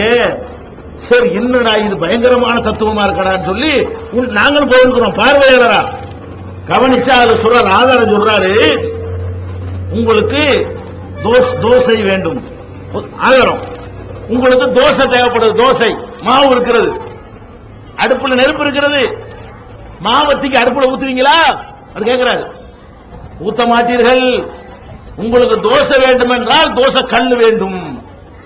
தோசை வேண்டும் என்றால் மாவு உங்கள்கிட்ட இருந்தாலும் அடுப்புல நெருப்பு இருந்தாலும் அதை தோசைக்கல்ல வச்சு ஊத்தினா தான் அது தேவையான அளவுக்கு உங்களுக்கு என்ன செய்யும், அந்த சூட்டை வாங்கி அதை தோசையாக உங்களுக்கு தரும். அல்லாஹ் தான் நெருப்பு, தோசைக்கல் தான் அவுலியா, நீங்க தான் மாவுன்ட்டாருங்க. யாரு பேசுறது? யாரு? புதிய மாகறிஞர். அப்ப நாங்க நோட்டீஸ் போட்டு நாங்க கேட்டோம், நோட்டீஸ்ல கேட்டோம், சரிப்பா நீ சொல்றபடி மாவை கொண்டு நெருப்புல போட்டோன்னு வை, தோசை மாவு மட்டும் வீணா போவாது, நெருப்பு அணைஞ்சு போயிடும். அப்ப நாங்க அல்லாட்ட கேட்டா அல்ல செத்து போயிடுவானா? நீ தானே அல்லாவை நெருப்புண்ட. அல்லாவை நெருப்புன்னா தோசை மாவை கொண்டு நெருப்புல போட்டா என்னவாகுது? மாவு மட்டும் வீணா போவாது, நெருப்பு வீணா போயிடுது. அப்ப அவுலியா இல்லாம யாரெல்லாம் அல்ல அவுட்டு. அப்படியா? அது அறிவு கேட்டவங்க இதுதான் மார்க்கமா? புரியுதா உங்களுக்கு? இந்த மாதிரியான ஆதாரங்களைத்தான் அவர்கள் சொல்லிக்கொண்டு தர்கா வழிபாட்டை, சமாதி வழிபாட்டை, இறந்தவர்களை வழிபாடு செய்வதை நியாயப்படுத்திக் கொண்டிருக்கிறார்கள் என்பதை உங்களுடைய கவனத்தில் வைத்துக் கொள்ள வேண்டும். இது ஒரு இரண்டாவது வகையான ஆதாரம். ஃபர்ஸ்ட் ஆதாரம் என்ன? நாங்க பல கடவுள்னு சொன்னோமா, ரெக்கமெண்ட் பண்ணுவார்கள் தானே சொல்றோம், இது ஒரு ஆதாரம். இரண்டாவது ஆதாரம் என்ன? இந்த உதாரணங்கள் எல்லாம் ஒரு ஆதாரம், இப்படி சொல்லிடுவாங்க. அடுத்து என்ன செய்வார்கள் என்று கேட்டால், சில ஹதீஸ்கள்ல குர்ஆன்ல எல்லாம் நபிமார்கள் செய்த அற்புதங்களை பற்றி வரும். அற்புதம்னா என்ன? நடைமுறைகளுக்கு மாற்றமான காரியத்தை செய்யறதுக்கு பேர் அற்புதம். நடைமுறையில என்ன நம்ம நடக்குமோ அதுக்கு எதிரான காரியத்தை செய்யறது அற்புதம். எப்படி அற்புதம்? மூசா நபியை எதிரிகள் விரட்டி வர்றாங்க. மூசா நபி என்ன பண்றாங்க? கையில ஒரு கைத்தறி வச்சுக்கிறாங்க, அதை கொண்டு போய் அந்த கடல்ல அடிக்கிறாங்க. அடிச்ச உடனே கடல் அப்படி ரெண்டாக பிளக்கிறது. பிளந்த உடனே அதுல வழி ஏற்படுகிறது. அந்த வழியில மூசா நபியும் அவருடைய சமுதாயத்தவர்களும் கரை கடந்து காப்பாற்றப்படுறாங்க. அது உள்ளக்க ஃபிரௌனும் இறங்குறான், அவனுடைய படையும் இறங்குது, அவங்க மூழ்கடிக்கப்பட்டு இறந்துடுறாங்க. இது குர்ஆன்ல இருக்குது. இது மாதிரி நிறைய அற்புதங்கள் இருக்குல்ல, அதுகளை எடுத்துக்குவாங்க. பார்த்தீர்களா, பெரியார்களுக்கு மகான்களுக்கு அல்லாஹ் எப்படிப்பட்ட சக்தியை கொடுத்திருக்கிறான்? கடலையை ரெண்டாக பிளக்கிற சக்தி அல்லாஹ் கொடுத்து விட்டான். கைத்தறியை போட்ட உடனே பாம்பாக மாறுகிற ஆற்றலை அல்லாஹ் மூசா நபிக்கு கொடுத்தான். பாறையில அடித்த உடனே தண்ணீர் பீரிட்டு வருகிறது, அந்த ஆற்றலை அல்லாஹ் என்ன செஞ்சான்? மூசா நபி கொடுத்து விட்டான். இப்படிங்கிற மாதிரி அற்புதங்கள் நிறைய இருக்கும்ல. நூஹ் நபியுடைய கப்பல் ஒரு அற்புதம், அதை சொல்வார்கள். ஈசா நபி நோயாளிகளை குணப்படுத்தினாங்கல்ல, குஷ்டரோகிய, அதை சொல்வார்கள். இறந்து போனால கூட ஈசா நபி உயிராக்குனாங்கல்ல, குர்ஆன்ல இருக்குதெல்லாம், இதை பற்றி சொல்வார்கள். இது மாதிரியான ஈசா நபி செஞ்சது, மூசா நபி செஞ்சது, இப்ராஹிம் நபியத்துக்கு நெருப்புல போட்டாங்களே, அது எரிக்காம இருந்துச்சு. இதுகளை எல்லாம் அப்படி சொல்லி காட்டி, இதுல இருந்து உங்களுக்கு என்ன தெரிகிறது? பயங்கரமான பாயிண்ட் வைப்பாங்க. என்ன தெரிகிறது? நம்மளை மாறி அவுலியாக்கள் கிடையாது. அவங்க நினைச்சால் கடலையை பிளப்பார்கள், அவங்க நினைச்சால் கைத்தறியை பாம்பாக்குவார்கள், அவங்க நினைச்சா ஆகாயத்தில் பறப்பார்கள், அவங்க நினைச்சா நீருக்கு மேல் நடப்பார்கள். இப்படி எல்லாம் சொன்ன உடனே இதெல்லாம் இருக்கவும் செய்யுது. இந்த மாதிரியான சம்பவங்கள் எல்லாம் குர்ஆன்ல இருக்குது. இதை வச்சுக்கிட்டு இவங்க என்ன பண்றாங்க? அதனால நாங்க அவங்கள்ட்ட கேட்கலாம், அவங்களுக்கு இருக்கிற நல்லா தெரியுதுல, நமக்கு இல்லாத ஆற்றல் அந்த நல்லடியார்களுக்கு கொடுக்கப்பட்டிருக்கா இல்லையா, ஏன் கேட்க கூடாது? அப்படின்ற உடனே ஆராய்ச்சி பத்தாதவன், அறகுறையா வழங்கினவனுக்கு எல்லாம் இது சரின்னு தோணும். உண்மை அப்படியா? அற்புதங்களை நபிமார்கள் செஞ்சார்கள், அதை யாரும் மறுக்கல. எப்படி செஞ்சார்கள்? அவங்களுக்கு அந்த ஆற்றலை எல்லாம் கொடுத்திருந்தானா? கிடையவே கிடையாது. நபிமார்கள்ங்கிறவங்க நம்மள மாதிரி மனிதர்களாகத்தான் இருந்தார்கள். நபிமார்கள் சொல்றோம்ல, இறை தூதர்கள், அவங்க எல்லாம் நம்மள மாதிரி மனிதர்களா இருந்தார்கள். நம்மள மாதிரி சாப்பிட்டார்கள், நம்மள மாதிரி குடித்தார்கள், நம்மள மாதிரி மனைவி மக்களோடு வாழ்ந்தார்கள், நம்மள மாதிரி இன்ப துன்பங்களுக்கு உள்ளானார்கள். அதையெல்லாம் பார்த்துட்டு அன்னைக்கு இருந்தவன் இவர் எப்படி நம்ம தூதர்னு ஏத்துக்கிறது? நியாயம் தானே? ஒரு ஆள் நான் அல்லாஹ்வுடைய தூதர்ங்கிறாரு, நம்மள மாதிரி அவரும் சாப்பிடுறாரு. அல்லாஹ்வுடைய தூதர்ங்கிறாரு, நம்மள மாதிரி எல்லா விதமான பலவீனம் இருக்குது. அவர் நோய்வாய்ப்படுறாரு, அவர் கவலைப்படுறாரு, அவர் சாப்பாடு கஷ்டப்படுறாரு, எல்லா வகையான அவருக்கு பொண்டாட்டி புள்ள தேவைப்படுது. இதெல்லாம் பார்த்த உடனே என்னங்க இறை தூதர்ங்கிறீங்க, இறை தூதர் ஒரு டிஃபரெண்டா இருக்க வேணாமா என்று அந்த மக்கள் கேட்டார்கள். கேட்டார்கள் குர்ஆன் சொல்லுது. எப்படி சொல்லுது? மாலிஹாதர் ரசூல், இவர் என்ன பெரிய ரசூல், தூதர், யாக்குலு தாம், இவர் உணவு உண்கிறார், ஒயம்சி பில் அஸ்வாக், கடை வீதிகளில் நடமாடுகிறார், இவரெல்லாம் ஒரு தூதரா என்று கேட்டார்கள். லவ்லா உன்சில் அலைஹி மலக்குன், ஒரு மலக்கு வந்துடக்கூடாதா? இவர் தான் வரணுமா? எங்களை மாதிரி திங்கிறவர் தான் நபியா வரணுமா? எங்களை மாதிரி குடிக்கிறவர் தான் நபியா வரணுமா? எங்களை மாதிரி குடும்பம் நடத்துறவர் தான் மனைவியா நபியா வரணுமா என்று அவர்கள் கேட்டார்கள். அப்ப அல்லாஹ் என்ன செய்ய வேண்டியிருக்குது? நம்மள மாதிரியே இருக்கக்கூடிய ஒரு ஆளு அல்லாஹ்வுடைய தூதர்னு சொல்றாருன்னு சொன்னா எவிடன்ஸ் வேணும். சும்மா வந்து தூதர்னா அவன் சொல்லிட்டு போயிருவானே. அப்ப தூதர்னு யாரையாவது அனுப்பினால் அவரை வீசுனகையும் வெறுங்கையும் அனுப்ப முடியாது. அதுக்காக அல்லாஹ் என்ன பண்றான்? இறை தூதர் என்று நிரூபிப்பதற்காக வேண்டி 1 2 3 5 10 அற்புதத்தை கொடுக்கிறான். எது கொடுக்கிறான்? நான் தான் இறை தூதர்ப்பா, இந்த பாரு அல்லாஹ் இதை தந்திருக்கிறான் அப்படின்னு காட்டுவார். அந்த 10 தவிர 11 அவருக்கு செய்ய முடியுமா? முடியாது. எந்த 10 அல்லாஹ் கொடுத்தானோ, எந்த அற்புதத்தை கொடுத்து அவரை அல்லாஹ் அனுப்பினானோ அதை செய்து காட்டி இது நானா செய்யல, அல்லாஹ் எனக்கு இந்த அத்தாட்சியை தந்து அனுப்பி இருக்கிறான் அப்படின்னு சொல்லி அவர் தன்னை நிரூபிப்பார். அது கூட அந்த 10 2 அற்புதம் அல்லாஹ் கொடுக்கிறானே, நினைச்ச உடனே அவர் செஞ்சிட இயலுமா? செய்ய இயலாது. அது கூட அல்லாஹ் என்ன செய்வான்? கையில கைத்தடி வச்சிருப்பாரு. அவர் போடும் போதெல்லாம் பாம்பா வராது. ஒவ்வொரு தடவையும் போடும் பொழுது ஆர்டர் அங்கிருந்து வரும். அல்லாஹ் சொல்லுவான் போடு, இப்ப வரும். இப்படித்தான் அற்புதங்களை அல்லாஹ் கொடுத்தார். இது நானாக ஒரு கற்பனையா சொந்த ஊகத்தில் நான் சொல்றேன்னா, சொந்த ஊகத்தில் நான் சொல்லல. அல்லாஹ்வே குர்ஆன்ல இதை தெளிவான வார்த்தைகளால் தெளிவுபடுத்துகிறான். எப்படி தெளிவுபடுத்துகிறான்னு கேட்டா, மாகாணல் ரசூலின், எந்த ஒரு தூதராக இருந்தாலும் ஐயத்திய பி ஆயத்தின், ஒரு அற்புதத்தை கொண்டு வருவது இல்லாபி இதுனில்லா, அல்லாஹ்வுடைய அனுமதி பெற்றே தவிர முடியாது. ஒரு அற்புதத்தை கொண்டு வர்றதா இருந்தா அல்லாஹ்வா உத்தரவு போட்டால் மாத்திரம்தான் ஒரு ரசூலுக்கு அற்புதம் செய்ய முடியுமே தவிர அல்லாஹ்ட்ட அனுமதி வாங்காம அவர் அற்புதம் செய்ய இயலாது. இது அல்லாஹ் குர்ஆன்ல என்ன செய்யறான்? சொல்லி காட்டுறான். நபிமார்கள்ட்ட போய் எத்தனை அற்புதங்கள் அந்த மக்கள் கேட்டாங்க. அப்ப என்ன செஞ்சாங்க?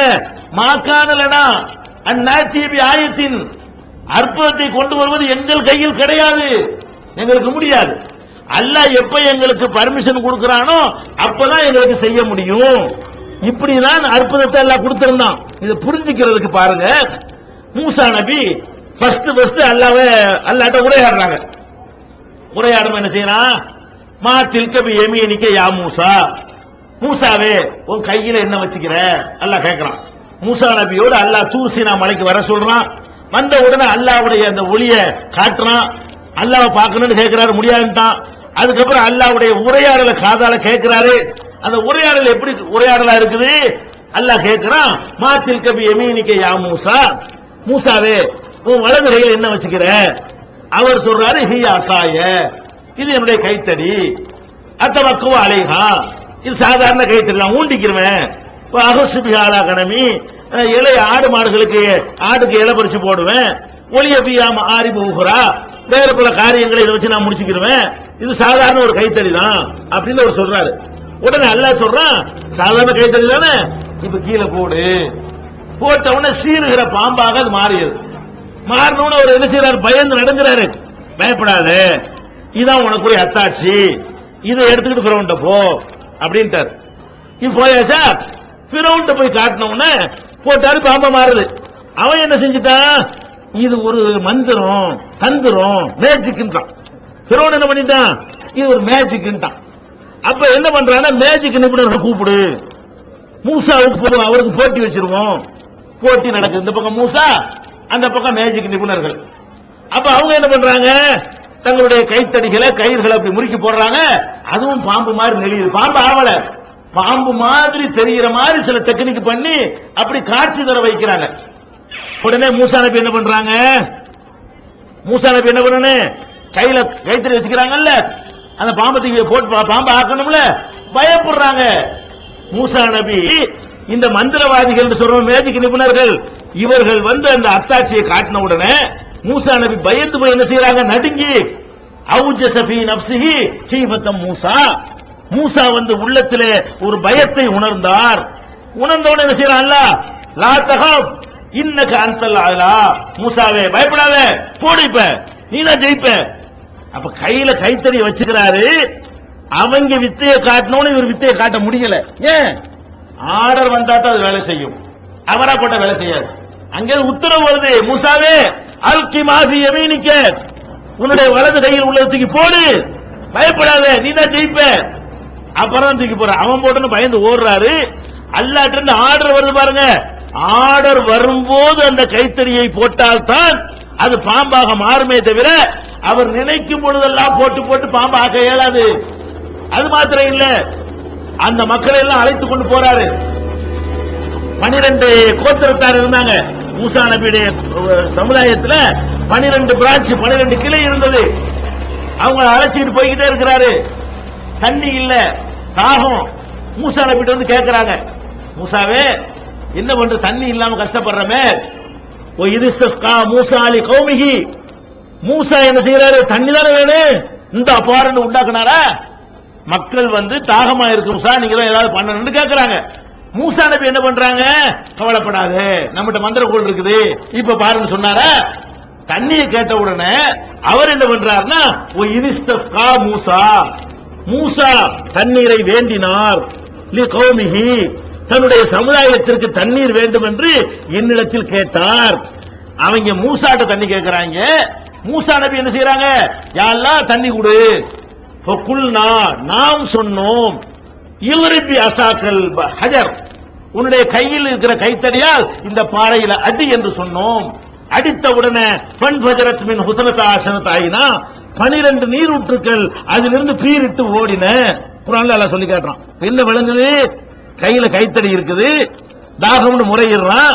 கைத்தடிக்கு அந்த சக்தி இருந்தால், அல்ல அவருக்கு அந்த சக்தி இருந்தால், அவர் அல்லாஹ்ட்ட கேட்க தேவையே இல்லை. என்ன பண்ணலாம், தண்ணி தானே இந்த பார், அதெல்லாம் முடியாது, வெறும் கைத்தடி தான் அது. அல்லாஹ்வா எப்ப அதுக்கு ஒரு ஆர்டர் பண்றானோ அந்த ஒரு செகண்ட்ல தான் அது ஏதாவது வேலை செய்யுமே தவிர அது நினைக்கிற வேலை செய்யும். ஒரு தடவை பாம்பா மாறுது, ஒரு தடவை தண்ணியை பீரிட்டு வர வைக்குது. சரி, இதே மூசா நபியை வந்து ஃபிரௌன் விரட்டுறான், தப்பிச்சு ஓடுறாரு.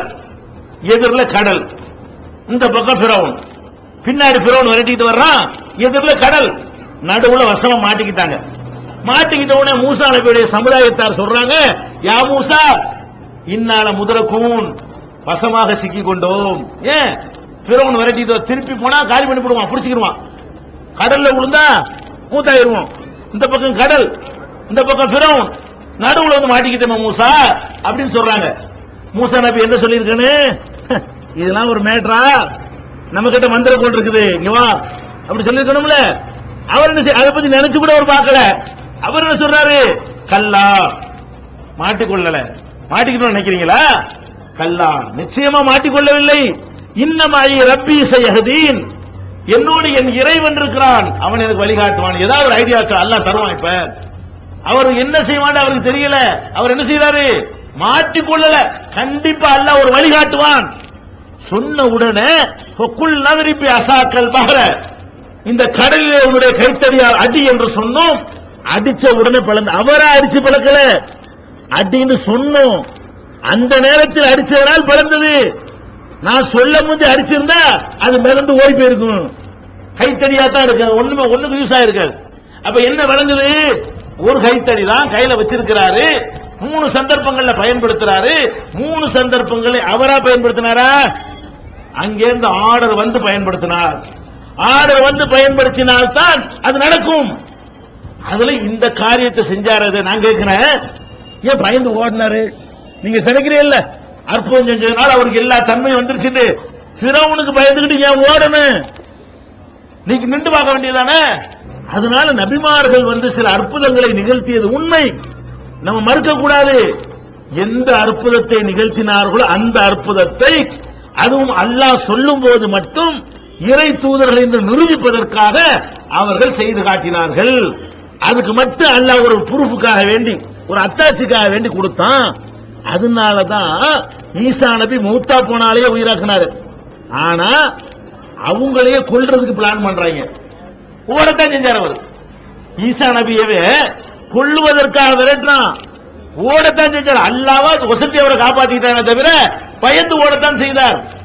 அவங்க நம்பிக்கை பிரகாரம் கொல்லப்பட்டுட்டாரு, கிறிஸ்தவ நம்பிக்கை பிரகாரம் கொல்லப்பட்டு போயிடுறாரு. நம்ம நம்பிக்கை பிரகாரம் இறைவன் உயர்த்தி கொண்டான். பயந்து ஓடினாரா இல்லையா? ஏன் ஓடினாரு? ஏன் கஷ்டப்பட்டாரு? அப்ப யார் எனக்கு உதவி செய்யணும் கேட்டாரு. மன்னன் சார் இல்லல்லாம் யார் எனக்கு உதவி செய்யக்கூடிய மக்கள் இருக்கிற மக்கள்கிட்ட உதவி நாடினாரு. அதான் நபிமார்கள். இந்த ஒரு மேட்டர் விளங்காதனால என்ன பண்றோம்? அவுலியாக்கள் அதை செய்வாங்க, அவுலியாக்கள் இதை செய்வாங்க, என்னமோ அல்லாஹ்வுடைய தன்மை எல்லாம் அவங்களுக்கு வந்துருதுன்னு நினைக்கிறாங்க. அல்லாஹ் கேட்கிறான், அற்புதமா கேட்கிறான். ஃபர்ஸ்ட் விளங்கிக்க, ஒரே ஒரு மேட்டர்ல ஆப்பு வைக்கிற மாதிரி அல்ல அடிக்கிறான். ஒரே ஒரு மேட்டர்ல அல்லாஹ் கேட்கிறான். என்ன கேட்கிறான்னு கேட்டா, இவர்கள் ஈசா நபியையும் அவருடைய தாயாரையும் என்ன கணவன் இல்லாம ஒரு குழந்தையை பெற்றெடுத்தல் என்பது தூய்மையா இருந்து கற்போட இருந்து, கணவன் இல்லாம கற்பு போயிட்டா பெற்றெடுக்கலாம். கற்பொழுக்கத்தோட வாழ்ந்து அல்லாஹ்வுடைய அற்புதத்தை கொண்டு ஒரு குழந்தையை அவங்க பெற்றெடுக்கிறாங்க. அதனால அவங்க சித்திகா உண்மையாளராக இருக்கிறாங்க. அவங்களையும் கடவுள் என்று ஒரு சமுதாயம் வணங்குது, ஈசா நபியும் வணங்குது. அதுக்கு அல்லாஹ் பதில் சொல்றான், ஒண்ணு வேணாப்பா, நீ ஈசா நபியை கடவுளுங்கிறீல, மரியம கடவுளுங்கிறீல, நான் ஒண்ணு கேட்கிறேன் பாருங்க. அல்லாஹ் சொல்றான், காணா ஏகுலானி தாம், ரெண்டு பேரும் திண்டாங்களா இல்லையா அது சொல்லுவோம்ல. அல்லாஹ் கேட்கிறான், காணா ஏகுலானி தாம், ரெண்டு பேரும் உணவு உட்கொள்ளக்கூடியவர்களாக இருந்தார்களா இல்லையா? இருந்தார்கள். முடிஞ்சு போச்சு கதை. எப்ப சோறு தின்ட்டாங்களோ மனுஷன் ஒண்ணும் கிடையாது. ஏன் சோறு திங்காம இருக்க வேண்டியான? அல்லாஹ் எப்படி கேட்கிறான்? உன்னூர் நல்ல கவனி, கைஃபனு பையனுலகமுல் ஆயாத், எப்படி அவர்களுக்கு சான்றுகளை தெளிவுபடுத்துகிறோம். சும்மந்தூர் அன்னாயுபுக்கூன், எவ்வாறு திசை திரும்புகிறார்கள் என்று சிந்திச்சு பார். நான் எப்படி பாயிண்ட போடுறேன், அவன் அற்புதம் செஞ்சாருன்னு போடுறான் பாயிண்ட, நான் போடுறேன் பாயிண்ட். சாப்பிட்டாரா இல்லையா? மூசா நபி சாப்பிட்டாரா இல்லையா? அவுட், முடிஞ்சு வச்சு. மனுஷன் சோறு இல்லாம ஒரு வாழ முடியாது அவர்கிட்ட போய் கேட்க போற. அவரே சாப்பிட்டு இருக்காருல்ல. ஈசா நபி சாப்பிட்டாரா இல்லையா? சாப்பிட்டாங்களா இல்லையா? அந்த பாவம் அந்த பாவம் சாப்பிட்டாங்களா இல்லையா? முடிஞ்சு போச்சு போல. சாப்பிடுறாரு போய் கேட்கிற, அவருக்கே சோறு இல்லாம வாழ முடியல. சாப்பிட என்ன அர்த்தம்? அந்த அரிசி உள்ள போவாட்டி, அந்த சோத்து பருக உள்ள போவாட்டி அவருக்கு வாழ முடியலன்னு அர்த்தம். இவர் கடவுளா? இவருக்கு ஆற்றல் இருக்கா? ரப்புல் ஆலமீனுக்கு உணவு போட்டோமா, சார்ஜ் ஏத்தணுமா? அல்ல சோறு திம்பானா, ரொட்டி திம்பானா? அது குணமுடி மஸ்தான் கொள்கையில வேண்டா இருக்கலாம், நம்ம கொள்கையில உண்டா? கிடையாது. அப்ப அல்லாஹ் எப்படி கேட்கிறான்னு கேட்டா, அவர்களுக்கு நம்ம எப்படி தெளிவுபடுத்துறோம், அவங்க எப்படி தடம் புரண்டு போறாங்கன்னு பாரு. இதான் சாப்பிட்டா அவுட்டு, சாப்பிட்டா மனுஷன், சாப்பிடாம என்ன கொண்டு வா. எந்த மகான உசுரோட இருக்கிற மகான வேண்டாம் கொண்டு வா. இந்த டேபிள் உட்கார வைப்போம், 3 நாளைக்கு சாப்பிடாம இருக்கட்டும். நான் உழுவுற காலில் 3 நாளைக்கு சாப்பிடாம இருக்கட்டும். 3 நாளைக்கு பச்சை தண்ணி கிடையாது, 3 நாளைக்கு சோறு கிடையாது. நீ என்ன சாப்பிடல, இது கண்டிப்பா இவர் மனுஷன் இல்ல, இவர் மனுஷத்தன்மை அப்பாற்பட்டவர் தான் நான் ஒத்துக்கிறேன். நீ திங்காம இருப்பியா? அப்புறம் என்ன மகானு? அப்புறம் என்ன உன்ட எக்ஸ்ட்ரா பவர் இருக்குது, என்ன சக்தி ஒன்று இருக்குது? இது அல்லாஹ் சொல்றமே. அல்லாஹ் என்ன செய்யறான்? எவனாச்சும் மகான் வந்தா திங்காம இருக்கிறானு கேள். தின்னுட்டா போ, கட்டி விடு, ஒண்ணுமில்ல, சாதாரண ஆள் தானே. முடிஞ்சு வச்சா கதை. சாப்பிடுறதுதான் பெரிய அல்லாஹ்வுடைய அளவு கொள்ளுங்க, இதை வழங்கிக் கொள்ளணும். அதனால இந்த அற்புதங்கள்லாம் ஒரு பெரிய மேற்று கிடையாது. இன்னும் சொல்ல போனால் நபிகள் நாயகம் ஸல்லல்லாஹு அலைஹி வஸல்லம் அவங்கள்ட்ட அவங்களை ஏற்றுக்கொள்ள மறுத்தார்களே, அவங்க சில அற்புதத்தை கேட்டாங்க. என்ன கேட்டாங்க? முகமது, நாங்க உன்னை ஏத்துக்கிறோம், முகமது உன்னை அல்லாஹ்வுடைய தூதர் நாங்க ஏத்துக்கிறோம், ஆனால் எங்களுக்கு சில அற்புதத்தை நீ செஞ்சு காட்டணும். என்ன அற்புதம் செய்யணும்? உனக்கு தங்கத்திலேயே ஊடு கட்டி காட்டு. எங்க குடிசையில் இருந்துட்டு இருக்கிறாங்க. ரசூலுல்லாஹ் வாழ்ற வாழ்க்கை என்ன வாழ்க்கை? குடிசை, 5க்கு 5 தான். ஒரு ஆள் படுத்தா ஒரு ஆள் தொழ முடியாது. இப்படியே இடத்துல அவங்க குடிசை, ஸ்டேஜ் அளவு தான் வீடு. இந்த மாதிரி வாழ்ற ரசூலாட்ட கேட்கறான், நீ அல்லாஹ்வுடைய ரசூலுங்கறீல, தங்கத்திலேயே ஊடு செஞ்சு காட்டு, ஏத்துக்கிட்டு போறோம் அப்படிங்கிறாங்க. அல்லது என்ன செய்யணும்? பாலைவனம், தண்ணிக்கு கஷ்டம், ஒரு செம்பு தண்ணியில் ரசூலா குளிச்சிருவாங்க, அவ்வளவு தண்ணி தட்டுப்பாடு. ஒரு கையளவு தண்ணியில ஒழு செஞ்சிருவாங்க, அவ்வளவு தட்டுப்பாடு. அப்ப தண்ணீர் தட்டுப்பாடு இருக்கிற அந்த ஊர்ல கேட்கறான், நீ என்ன பண்ணணும்? இந்த மதீனாவுல பாலைவனத்துல ஆறு ஓட வையுங்கிறான். ஆறு எங்க ஓடுறது? தண்ணிக்கு அவ்வளவு தட்டுப்பாடு உள்ள ஊர்ல அவன் கேட்கிறான், உன்னை நாங்க தூதர்னு ஏத்துக்கிறதா இருந்தா ஒன்னு தங்கத்துல ஊடு கட்டி காட்டு, இல்லன்னா பாலைவனத்துல பெரிய ஆறு, வைகை, காவிரி மாதிரி ஆறு அரிசி ஓட வச்சு காட்டு. அதுவும் முடியலையா? நீ அல்லாஹ்வுடைய தூதர்ங்கறீல, அப்படியே மேல போ. அவ தற்காபிசமா, அப்படி சும்மா இந்த காலத்துல மேல போண்டா ராக்கெட்ல போயிருவானுங்க. அந்த காலத்துல போக இயலுமா? ஒண்ணும் இல்லாத காலம், கருவிகள் இல்லாத காலம். என்ன சொல்றான்? அவ தற்காபிசமா, அப்படியே மேல போ. மேல போயிட்டு திரும்பி இறங்கு. மேல போகும்போது வெறுங்கையோட போ, திரும்பி வரும்போது புஸ்தகத்தோட வா. அல்லாஹ் கொடுத்தான்னு கொடுத்துக்கிறேன். எப்படி சொல்ற பாயிண்ட் வத்தியில உன்னை அல்லாஹ்வுடைய தூதன் ஒத்துக்கிறதா இருந்தா அல்லாஹ் அந்த புஸ்தகத்தை கொடுத்தான்னு ப்ரூஃப் வேணும். அது என்ன ப்ரூஃப் வேணும்? இப்படியே வெறுங்கையோட மேல போகணும். போயிட்டு திரும்பி வரும்போது கையில இந்த பார் வெறுங்கையோட போனா புஸ்தகம் கொண்டு வந்துட்டேனா அல்லாஹ் தந்தானா ஒத்துக்கிறியா அப்படின்னு கேளு, நாங்க ஏத்துக்கிறோம் அப்படிங்கிறாங்க. வலன் நூமின ருக்கிக்க, நீ ஏறி சென்றா நாங்க நம்ப மாட்டோம். ஹத்தா துனசில் அலைனா கிதாபன் நக்ரவுகு, நாங்கள் வாசிக்கும் விதமாக ஒரு புஸ்தகத்தோட இறங்கணும், அப்பதான் ஒத்துக்குருவோம் அப்படிங்கிறாங்க. இப்ப என்ன செஞ்சிருக்கலாம்? நபிகள் நாயகத்துக்கு இந்த சொந்தமா அற்புதம் செய்யற ஆற்றல் இருந்தால் என்ன செஞ்சிருப்பாங்க? இந்த ஊரே வர்றங்கிறானே இவ்வளவுதானடா அரண்மனை தங்கமாயிரும் ஆக்கிருக்கலாம்ல. சொன்னணும் 6 கோடி பெரிய விஷயமா? படைச்ச ரப்பல் ஆலமீனுக்கு இதெல்லாம் ஒரு பெரிய மேட்டரா? செஞ்சு காட்டிருக்கலாம்ல. கேட்டவன முழிக்கிறாங்க, என்ன பதில் சொல்றவங்களுக்கு இப்படி ஒரு பெரிய விஷயத்துல கேட்கறாங்க. அப்ப அல்லாஹ்ட்ட இருந்து செய்தி வருது, படைச்ச ரப்பல் ஆலமீனுக்கு இதெல்லாம் ஒரு பெரிய மேட்டரா? செஞ்சு காட்டிருக்கலாம்ல. கேட்டவன முழிக்கிறாங்க, என்ன பதில் சொல்றவங்களுக்கு இப்படி ஒரு பெரிய விஷயத்துல கேட்கறாங்க. அப்ப அல்லாஹ்ட்ட இருந்து செய்தி வருது, குல் நபியே நீங்கள் சொல்லுங்கள், சுப்ஹான ரப்பி, என் இறைவன் மகா தூயவன், ஹல் குன்து இல்லா பஷரன் ரசூலா. டேய் நான் உங்களை அல்லாஹ்ட்ட சொன்னேன், என்னை வந்து அல்லாஹ்ட்ட சொன்னேன், நீ அல்லாஹ்ட்ட கேட்கலாம் என்கிட்ட கேட்கிற? அல்லாஹ் என்ன பதில் சொல்றான்? அடே நான் ஒரு மனுஷன், அல்லாஹ்வுடைய தூதன். மனுஷன் சொல்லி ஆர்கியூமென்ட் பண்ணா ஏன்டா அல்லாஹ் வாக்குறீங்க என்னைய? அல்லாஹ் கேட்க சொல்றான், நபியே நீங்க சொல்லுங்க, அவங்க சொல்றது நடக்காது, செய்ய முடியாது, உங்ககிட்ட அந்த ஆற்றல் இருக்குது, நீங்க அதை டிசைட் பண்ணுவேன், நானா தேவைப்பட்ட அற்புதம் தருவேன், உங்ககிட்ட வந்து எல்லாம் கேட்கறாங்களா? குல் நபியே நீங்கள் சொல்லுங்கள், சுப்ஹான ரப்பி, என் இறைவன் மிக தூயவன், ஹல் குன்து இல்லா பஷர ரசூலா, நான் மனிதனாகவும் தூதராகவும் நான் இருக்கிறேனே தவிர நான் இறைவனாக இல்லை, இது எனக்கு செய்ய இயலாது. சொல்லு, பாராட்டம் போயிட்டு போறோம். நீங்க கேட்கறது நமக்கு முடியாதுப்பா, ஆறுலாம் இங்க ஓட விட முடியாது, தங்கத்துல ஊடலாம் கட்ட முடியாது, மேல ஏறிட்டு இறங்கலாம் முடியாது, ஆள விடு, நம்புனா நம்பு, நம்பாட்டி தொலைஞ்சு போ. என்ன விளங்குது? அப்ப அந்த அற்புதங்கள்லாம் இதான், இவ்வளவுதான். இப்படி இருக்கிற நேரத்தில் என்ன செய்யறாங்க? நபிமார்களுக்கு இப்படின்னு சொன்னா, அவர் நத்தர் சாவான் தான் அப்படி மலையை நிப்பாட்டினார், அப்படி நிக்கிறான் மலைக்கோட்டையில, என்னங்களா இதெல்லாம் உண்டா? இதெல்லாம் நடக்கிற காரியமா? அதுலயே உண்டு. நான் கேட்கிறேன், அப்படிலாம் இருந்தா இந்த இருக்கிற ஏர்வாடியில மனநோயாளிகளை கொண்டே கட்டி வச்சிருந்தாங்க. மனநோயாளி கிறுக்கணும், இவன் கிறுக்கு ஒரு இலாக்கா பிரிச்சுக்கிட்டாங்க. இப்படி பாஸ்போர்ட்டுக்கு ஒரு அவுளியா, கிறுக்கனுக்கு ஒரு அவுளியா, பணங்காசுக்கு ஒரு அவுளியா, வேலை வாய்ப்புக்கு ஒரு அவுளியா, ஒண்ணுக்கு ஒரு செக்ஷன் பிரிச்சு விட்டாங்களா? அவருக்கு உள்ள செக்ஷன் என்ன? ஏர்வாடி இப்ராஹிம் சாஹிப் கிறுக்கணும் கீழ்பாக்கமாக்கிட்டாங்க. அவனுக்கு ஏர்வாடி என்னது? ஆன்மீக கீழ்பாக்கிறது. ஆன்மீக கீழ்பாக்கத்தில் கொண்டு என்ன செய்யறாங்க? அங்க கொண்டே கட்டி வச்சு போடுறாங்க. யார? நோயாளிகள் எல்லாம் கிறுக்கணும், லூஸ். லூசுனா என்ன? அல்லாஹ்வுடைய பார்வையில அவங்க பாவிகள் கூட கிடையாது, அந்த மாதிரியான குழந்தை மாதிரி உள்ளவங்க.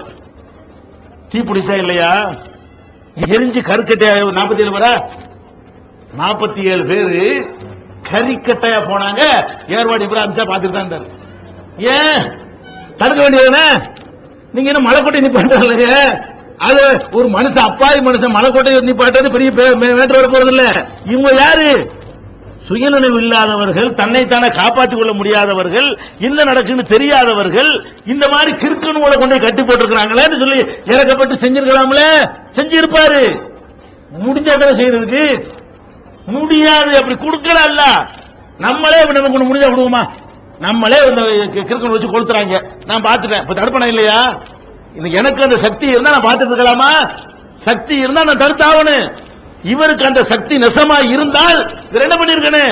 அப்படி கபர் அப்படி உடைச்சுக்கிட்டு சினிமாவில் வருவாங்கல்ல, அப்படி சங்கிலாம் உடைச்சுக்கிட்டு அப்படி பாஞ்சி வந்து ஊதி அடைச்சிருக்கணுமா இல்லையா? செஞ்சாரா? இல்ல. நல்லா தெரியுது இதெல்லாம் சூப்பராடு. என்னன்னு கேட்டா அது ஒரு காரணம் இருக்கு. என்னன்னு கேளுங்களேன். பிள்ளையில இருந்து 4 டாக்டர் போவான், 10 டாக்டர் போவான், பிள்ளையே இல்லாம இருக்கும். கடைசியில் என்ன செய்வான்? நாவூருக்கு போயிட்டு வருவானா, குழந்தை உண்டாயிரும். அவளியாண்டா அவளியா தான். இதான் மேட்ரு. குர்ஆன்ல ஆதாரம் கிடையாது. இவன் என்ன செய்யறான்னு கேட்டா சில கோரிக்கைகள் அங்க வைக்கிறான். வச்சவனே சில கோரிக்கைகள் அவனுக்கு நிறைவேற மாதிரி தெரியுதா? ஆமா, நம்மளும் எத்தனை டாக்டர்லாம் போனோமே, அங்கெல்லாம் குணமாவலையே, அப்ப இப்படி அப்படின்னு நினைச்சுதான் அவன் போறான். நாங்க கேட்கறது பல விதங்கள் நீங்கள் பார்க்க வேண்டும். இப்ப நாகூருக்கு நீங்க போய் பார்த்திருக்கீங்களா? எல்லாரும் நீங்க எல்லாம் போயிருக்கீங்களா? நாகூர் போயிருக்கீங்களா? நாகூர்ல என்ன செய்வான்? அந்த குணமடைஞ்ச ஆளுக்கு கொடுத்த காணிக்கெல்லாம் வச்சிருப்பாங்க. கண்ணாடி பெட்டியில வச்சு என்ன செய்வான்? கை காலு கழுத எல்லாம் வச்சிருப்பானுவோம். அப்ப என்ன அர்த்தம்? அங்கேயும் காரியம் ஒர்க் அவுட் ஆகுது. ஃபர்ஸ்ட் நீங்க விளங்கணும், இது இஸ்லாத்தின் அளவுகோல் இல்லை. இரண்டாவது என்னன்னா, அப்ப உண்மை என்ன? அப்ப நடக்குதா? நடக்கலாம் கிடையாது. நாகூர்லயும் ஒண்ணு நடக்கிறது கிடையாது. ஒரே ஒரு சூப்பர் பவர் இருந்து எதை டிசைட் பண்றானோ அதுதான் நடக்குது. என்ன மேட்டர்னு கேட்டா, ஒரு 100 பேர், ஒரு 1000 பேர் வைங்களேன், ஒரு 1000 பேர் எனக்கு புள்ள வேணும்னு சொல்லி தர்காவுக்கு போறான். இந்த 1000 பேர்ல 2 பேருக்கு புள்ள வந்துடும். இந்த 998 பேருக்கு வராது. பாயிண்ட் உங்களுக்கு வழங்குதா? 2 பேருக்கு தான் புள்ள கிடைக்கும். இந்த 998 பேர் என்ன செய்வான்னு கேட்டா, அம்புட்டு தர்காவுக்கு போவான், நாகூருக்கு போவான், அப்புறம் ஏர்வாடிக்கு போவான், அப்புறம் அஜ்மீருக்கு போவான். அம்புட்டை சுத்தி சுத்தி பார்த்துட்டு கிளவனா போனவன இனிமே ஒர்க் அவுட் ஆகாதுன்னு வீட்டுல உட்காந்துறான். அட 1000 பேர் போய் கேட்டீங்கல்ல, 1000த்துல 2க்கு தான் நடந்திருக்குது. நடந்தது 2, 990 நடக்கலன்னு சொன்னா அவர் நடத்தலன்னு வழங்குதா? அவர் நடத்தினால் ஒரு 90% நடக்கணும், ஒரு 75% நடக்கணும். அவர் நடத்தினால் ஒரு 50% நடக்கணும். நான் கேட்கிறேன், எல்லாரும் பணம் காசு போய் கேட்கறீங்களா? இல்ல, நான் ஒரு ஆண்டவரே லாட்டரி சீட்டை வாங்கி அதுல வச்சு எடுத்துட்டு வருவான். அப்ப லாட்டரி சீட் அனுமதிக்கப்பட்ட நேரத்தில் என்ன செய்வான்? லாட்டரி சீட்டை வாங்கிட்டு தர்காவுக்கு போயிருவான். போய் என்ன செய்வான்? நாகூர்ல வச்சு இருப்பான். அப்ப 50 பேர் தான் லட்சாதிபதிக்கு வச்சுங்க. ஒருத்தங்க நாகூரா லட்சக்கணக்கான பேர்ல எத்தனை ஆகுறான்? அதுல வச்சு வாங்க மாட்டேங்கிறான். வைக்காத எவ்வளவு ஒருத்தர் செய்யறான்? சேலத்துல ரிக்ஷா ஓட்டுறவனு குளிந்து போயிடுது. அப்ப இதுக்கு என்ன அர்த்தம்? அங்க ஒண்ணும் இல்லைன்னு விளங்குது. 2 பேருக்கு நடக்கும், விளங்குதா? ஆனா நம்ம எதை பார்க்கணும்? நடக்கிறது முடிக்கணும் கொஞ்சமா இருக்குது, நடக்காத நிறைய இருக்குது. எல்லாரும் தானே புள்ள கேட்கறான், எல்லாரும் தானே பணத்தை கேட்கறான், எல்லாரும் தானே நோயை போக சொல்லி கேட்கறான். ஏர்வாடியில் எத்தனை கேட்டவங்க இருக்க போக சொல்லி நடக்க மாட்டேங்குது. என்ன மேட்டர்னு கேட்டா, இந்த நடக்குதுல 2 பேருக்கு 4 பேருக்கு நடக்குதுல, இவன் என்ன நினைக்கிறான்னு கேட்டா, அதை பயங்கரமா பிரச்சாரம் பண்றான். அவுலியாவுடைய மகிமை எப்படி தெரியுமா அப்படிங்கிறான். இந்த நடக்காம இருக்கான் பாருங்க, அவன் வாயை திறக்க மாட்டேங்கிறான். அடே 1000 பேர் நம்ம போனோமே, 2 பேருக்கு தானே புள்ள கிடைச்சிருக்கு, 992 பேர் கிடைக்கல, 98 பேர் கிடைக்கலையே, அவன் என்ன செய்யணும்? இவரெல்லாம் ஒரு அவுலியாவான்னு சொல்லணும்ல, சொல்ல மாட்டேங்கிறான். அதே நேரத்தில் டாக்டர் போறான்னு வைங்க, டாக்டர் கைட்ட சொல்லிவிடுறான். ஒரு 100 டாக்டர், 100 பேர் நம்ம டாக்டர் கிட்ட போறோம்ங்க, 100 பேரு டாக்டர் போறோம். ஒரு ஆளுக்கு தான் குணமா போச்சுங்க, 99 பேர் குணமாவல. நம்ம 99 என்ன பண்ணுவோம்? என்னடா ஒவ்வொருத்தனா போறீங்க, ஒன்னும் குணமாவல, டாக்டரா போலி டாக்டர் போனோம் அப்படின்னு பேசுவோமா இல்லையா? இவன்லாம் ஒரு டாக்டரான்னு கேட்போம்ல, இவரெல்லாம் ஒரு அவுளியாவான்னு கேட்போமா? கேட்க மாட்டேங்கிறோம். ஏன்? ஆஹா, நம்ம ஏதாவது வாயை திறந்து இருக்கிறது போயிட்டா என்ன பண்றது? இன்னும் அவன் பயப்படுறான். இந்த 2 பேரு 2000 பேருக்கு பிரச்சாரம் பண்ணி போடுறான். இந்த நடக்காம இருக்கிறான் பாருங்க, அவன் என்ன பண்றான்னு கேட்டா வாயை மூடிக்கிட்டு இருக்கான். அதுல இந்த 2 பேர் சொல்றதா பரவிக்கிட்டே இருக்கிறது. இந்த 998 பேர் வாயை திறக்க மாட்டாங்க, பயப்படுறான். ஏதோ ஆயிருமோ, ஏதோ புள்ள இல்லைன்னு விட்டுட்டு நம்ம அதை ஏதாவது சொல்ல போய் பொண்டாட்டி போயிட்டான பண்றது. இப்ப புள்ள இல்ல தவிச்சிட்டு போயிருவோம், அப்படியே அவ குறை சொல்லி பொண்டாட்டி போயிட்டான பண்றது, புரிஞ்சு போயிட்டா, இப்படி பயந்துகிட்டு என்ன பண்றான்? வாயை திறக்க மாட்டேங்கிறான். அப்ப என்ன மேட்ரு ஏன் நடக்குதுன்னு கேட்டா, இந்த இஸ்லாம் மார்க்கம் எல்லாத்துக்கும் தீர்வு சொல்லுது. நாகூர்ல எப்படி நடக்கிறது என்றால் இஸ்லாத்தில் பதில் இருக்கிறது. ஒவ்வொன்றுக்கும் ஒரு டைம் பிக்ஸ் பண்ணிருக்கான் அல்லாஹ். தரணும்னு சொன்னா, எனக்கு நோய் வருதுங்க, நோய் குணமாகிறதுன்னு மட்டும் அல்ல எழுத மாட்டான். இவனுக்கு 2008ஆம் ஆண்டு ஜனவரி மாசம் 7ஆம் தேதி இவனுக்கு குணமாகும் என்று எனக்கு எழுதிடுவான். உதாரணத்துக்கு எனக்கு ஒரு பயங்கரமான நோய் இருக்குன்னு உதாரணத்துக்கு வச்சுக்கிறேங்க, அது நான் என்னென்னமோ பண்ணி பாக்குறேன். அல்லாஹ் என்ன முடிவு பண்ணிருக்கான்? இவனுக்கு 2007ல 2008ஆம் ஆண்டு தான் இவனுக்கு குணமாகும், ஜனவரியில தான் குணமாகும், ஜனவரி 8ஆம் தேதி தான் குணமாகும் அப்படின்னு அல்லாஹ் எனக்கு எழுதிட்டான்னு சொன்னா, அந்த 8ஆம் தேதி அன்னைக்கு நான் நாகூர்ல இருந்தா அவர் குணமாக்கணும்னு நினைச்சுக்கிறேன். நான் ஏர்வாடிக்கு போனா அவரும் நினைச்சுக்கிறேன். அப்ப நமக்கு எந்த நேரத்தில் அல்லாஹ் குணமாகும் என்று எனக்கு எழுதுகிறானோ அந்த நேரத்தில் நம்ம எங்க இருக்கிறோமோ அதுல முடிச்சு போட்டுக்கிறானே தவிர அவர் பண்ணுவது கிடையாது. ஒவ்வொன்றுக்கும் ஒரு பிக்ஸ் அல்லாஹ்வுடைய எல்லாமே ஒரு டைம் போட்டு பிக்ஸ் பண்ணப்படுகிறது. லா யஸ்தகதிமூன சாஅத்தன் வலா யஸ்தகிரூன், ஒரு வினாடி முந்த மாட்டார்கள், ஒரு வினாடி பிந்த மாட்டார்கள். இந்த அடிப்படை நீங்க வழங்கிக்கிட்டீர்களே. ஆனால் ஒரு பழமொழி சொல்லுவாங்க, விட்டவன் விலகும் போது தொட்டவன் கெட்டிக்காரன். இந்த கிராமத்தில் வைத்தியர்கள் சொல்ற பழமொழி என்ன பழமொழி? விட்டவன் விலகும் போது, விட்டவன் அல்ல, நோயை விட்டவன் தானே, விட்டவன் விலகும் பொழுது அவன் அல்லாஹ் எப்ப விலகணும்னு நினைக்கிறானோ அவன் விலகி கொண்டவன ஒரு ஆள் கையை பிடிப்பாரு, ஒரு சின்ன ஒரு குளிகையை தருவாரு, குணமாயிரும். கெட்டிக்கார டாக்டர். நம்ம என்ன செஞ்சிருவோம்? அந்த விட்டவன் எப்ப விலகுறானோ அப்ப எவன் தொடுறானோ அவன் கெட்டிக்கார டாக்டர் ஆயிரும். இதான் மேட்ரு. இந்த அடிப்படையில தான் தர்காவுல அல்லாஹ் இல்லங்கிறவன அவனும் குணமாயிரும். நான் கேட்கிறேன், தர்காவுல போனவன 1000 பேர் போனா 2 பேர் கிடைச்சு போயிடுது. கோயிலுக்கு போனா கிடைக்குது, சர்ச்சுக்கு போனா கிடைக்குது. ஒண்ணுக்கு போகாம இருக்கிறான் அவனும் கிடைக்குது. அவன்ல 1000 பேர் இருந்தா அவனுக்கு 2 பேர் கிடைக்குது. அப்ப இது என்ன விளங்குறோம்? எல்லாத்துலயும் ஒரு சதவீதம் கிடைச்சிட்டு இருக்குன்னு சொன்னா இது அனைத்தையும் சேர்த்து ஒருங்கிணைக்கக்கூடிய ஒரு சூப்பர் பவர் இது தீர்மானிக்கிறான். யாருக்கு குழந்தை இல்லைன்னா அறவை இல்லைன்னு அர்த்தம் கிடையாது. ஒருத்தர் அறவை இல்லைன்னு முடிவு பண்ணிருப்பான், சில பேர் 10 வருஷம் கழிச்சு கொடுத்து முடிவு பண்ணிருப்பான், சில பேர் 5 வருஷம் கழிச்சு கொடுக்கணும்னு முடிவு பண்ணிருப்பான். அந்தந்த நேரத்தில் நம்ம எங்க இருக்கிறோமோ அதுல நம்ம முடிச்சு போட்டுக்கிறோம். இப்ப இதனால ஏகத்துவத்துக்கு பாதிக்கலாமா? இதுக்காண்டி தர்கா வழிபாடு நியாயமாக்கலாமா? மறுமை நமக்கு பாழாகி போயிடும். இந்த மாதிரி உதாரணத்தை காட்டுவார்கள். அடுத்து என்ன செய்வாங்கன்னு கேட்டா, இதை நியாயப்படுத்துறதுக்குள்ள வாதங்களை சொல்றேன். ஏகத்துவத்தை எதிர்க்கக்கூடியவர்கள் என்ன மாதிரி எல்லாம் சொல்லி நம்மளை தடம்பொருளை செய்கிறார்கள் என்பதற்கு இன்னொரு விஷயம் என்னன்னு கேட்டா, கனவு. இது பயங்கரமான ஆதாரம். முக்கால்வாசி தர்கா கனவுல தான் உண்டாக்கப்பட்டுச்சு. இந்த தர்கா கட்டினான அந்த அவுளியா யாருன்னு அவனுக்கு தெரியாது. கனவுல வந்து நான் இங்கதான் அடங்கி இருக்கிறேன், எனக்காக தர்கா கட்டுன்னு சொல்லியிருப்பானா. உடனே காசை போட்டு என்ன செய்யறது, வசூல பண்ணி தர்கா கட்டி போடுறாங்க. இந்த கனவுகள்ல வரக்கூடிய காட்சி அவுளியா ஆபரேஷன் பண்றலாம் பாக்குறாங்க. பொய்யெல்லாம் அவங்க சொல்ல ரசனா பொய் சொல்ல மாட்டான். ஒரு மூமின் வந்து பொய் சொல்ல மாட்டான். வைத்தவனையும் படுத்து கிடப்பாங்க. கனவுல ஒரு ஆள் வந்து என்ன செய்வாரு, நானா சாவலின் காசாண்டு அடுத்து ஆபரேஷன் பண்ற மாதிரி தெரியுமா, காலையில குணமான மாதிரி தெரியுமா, இவன் என்ன பண்ணிடுறான், அவுளியா வந்தார், கனவுல வந்தார், ஆபரேஷன் பண்ணிட்டு போயிட்டாரு. அப்ப அந்த கன்ஃபார்ம் ஆயிட்டான் நம்பிக்கை. அதாவது குர்ஆன்ல இப்படி இருக்கான்னு பார்க்க மாட்டாங்கறான், ரசூலுல்லாஹ் இதை அனுமதிச்சிருக்காங்கன்னு பார்க்க மாட்டாங்கறான். எதை பார்க்கறான், நம்ம தான் கனவுல பார்த்தோமே, பச்சைத்தலை பக்கத்திட்டு வந்தார்ல அப்படின்னு சொல்லி அதையே ஆதாரமா எடுத்துக்கொண்டு அவன் அதை நம்பிடுறான். அப்ப இந்த கனவை பத்தி நீங்க எப்படி எடுத்துக்கொள்ளணும்? இஸ்லாம் மார்க்கத்துல கனவில் நீங்கள் ஒன்றை கண்டால் அதை எந்த இடத்தில் வைக்கணும், இதை விளங்குனா உங்களை யாரும் வழிகெடுக்க இயலாது. கனவை பொறுத்த வரைக்கும் மார்க்கத்துல என்ன சொல்லப்படுதுன்னா, கெட்ட கனவுன்னு ஒரு கனவு இருக்கு மார்க்கத்துல, நல்ல கனவுன்னு ஒரு கனவு இருக்கிறது. நல்ல கனவுனா என்ன? நல்ல கனவு என்றால் எதிர்காலத்தில் உங்களுக்கு நடக்க இருக்கிற நல்ல விஷயங்களை முன்கூட்டியே சொல்லித் தருவதற்கு பேர் நல்ல கனவு. இப்ப எனக்கு ஒரு குழந்தை பெற போகுதுன்னு வைங்களேன், 5 வருஷமா குழந்தை இல்லாம இருப்பேன், எனக்கு ஒரு குழந்தை தன்னுமல்ல நினைச்சிருப்பான். கனவுல பார்த்தா அடிக்கிற குழந்தைய தூக்குற மாதிரி, கொஞ்சற மாதிரி, அந்த குழந்தைய விளையாடுற மாதிரி கனவு வந்துகிட்டே இருக்கும். அப்ப இது என்ன மேட்ரு, எனக்கு ஒரு குழந்தை வரப்போகுது என்ற ஒரு செய்தியை அல்லாஹ் வந்து என்ன செய்யறான், ஒரு விதமாக நமக்கு சொல்லித் தருகிறான். நபிகள் நாயகம் ஸல்லல்லாஹு அலைஹி வஸல்லம் சொன்னாங்க, லம் யபக மினன் நுபுவத்தி இல்லல் முபஷிராத். நபி இறை செய்திருக்கிற நபித்துவம் அதுல இருந்து எதுவுமே மிச்சமாகலை, முடிந்து விட்டது. ஆனால் நற்செய்தி கூறக்கூடியவர்கள் மாத்திரம் மிச்சமாக இருக்கிறது அப்படின்னு சொல்றாங்க. அப்ப சஹாபாக்கள் கேட்கிறாங்க, அது என்ன நற்செய்தி கூறக்கூடியது என்ன? உமல் முபஷிராத். அப்ப ரசூல் ஸல்லல்லாஹு அலைஹி சொல்றாங்க, அர்ருய சாலிஹா, நல்ல கனவு.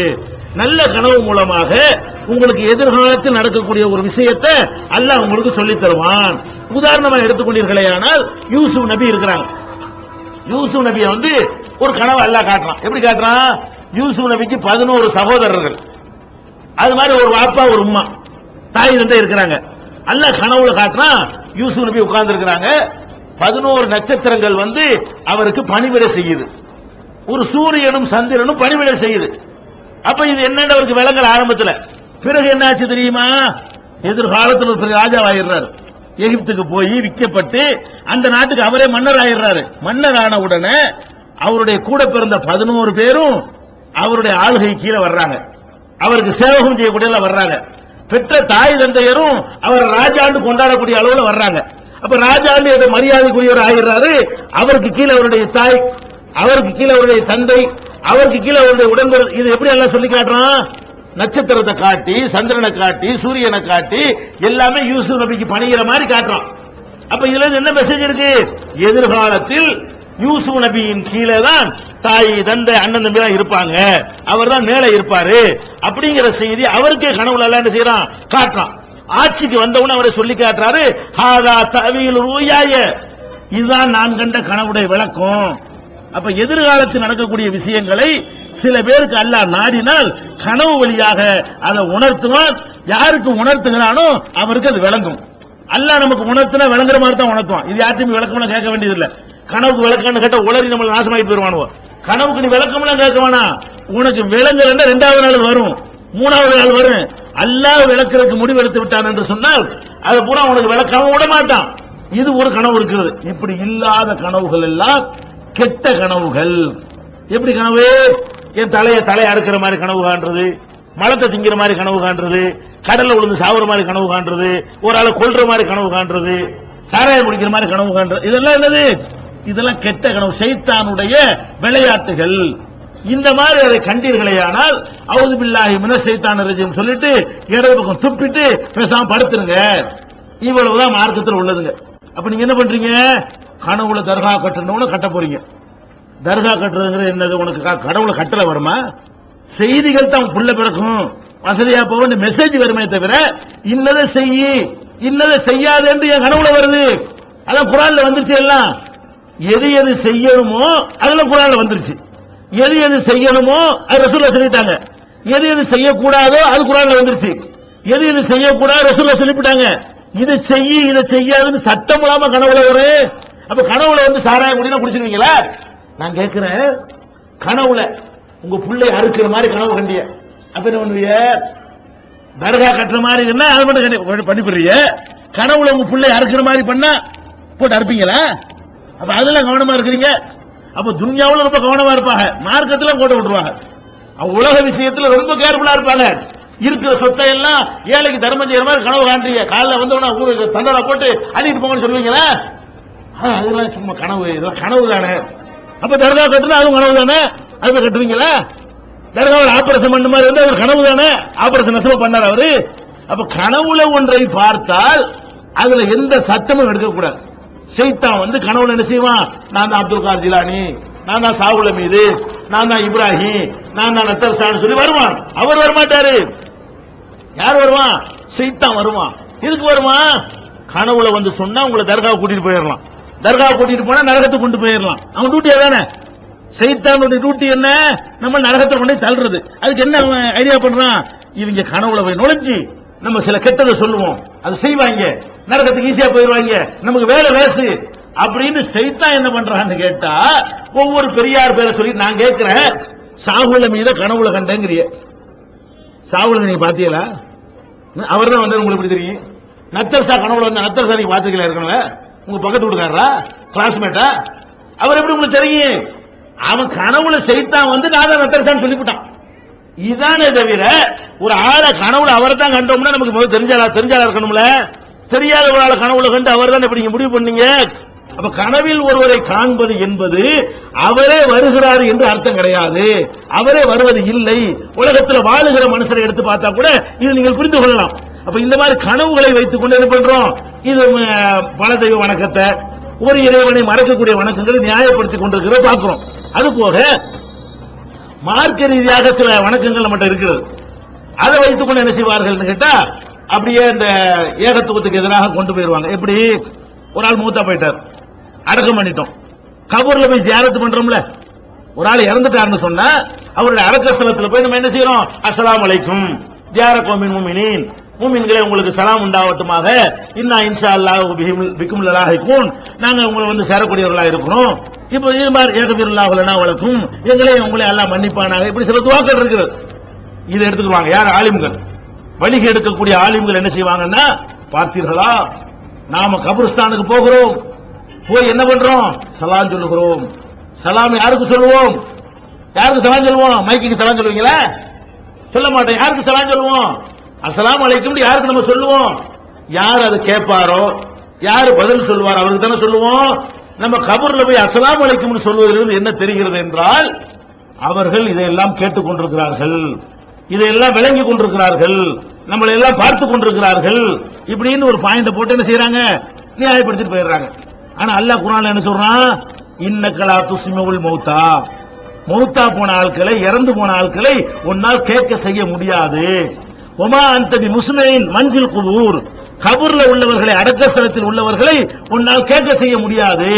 ஒரு ஆள் மூத்தா போயிட்டாருன்னு சொன்னா இந்த உலகத்திலிருந்து பேசுற எந்த பேச்சும் அவருக்கு கேட்காது. குர்ஆன்ல தெளிவா சொல்லிருச்சு.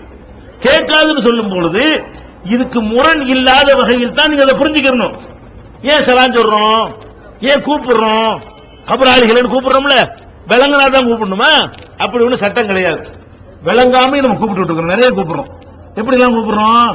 நீங்க இப்பதான் ஒரு பிள்ளையை பத்திருக்கிறீங்க, 15 நாள் குழந்தை, கையில வச்சு என்ன பண்ணுவீங்க? கண்ணே மணி விளங்குமா இருக்கு, என் ஆசா விளங்குமா இருக்கு, நீங்க கையில குழந்தைய வச்சுக்கிட்டு அது காதே ஒண்ணு திறந்திருக்காது, அந்த குழந்தை தூக்கி சின்ன சிவாக என் ராசா, என் கண்ணு, என் பொண்ணு, என் முத்து, என் பவளம், என் வயது எங்கிறீங்களே, இதெல்லாம் விளங்குமா?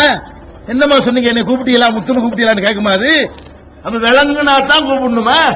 அதுக்கு தெளிவான ஒரு சான்ற பாருங்க.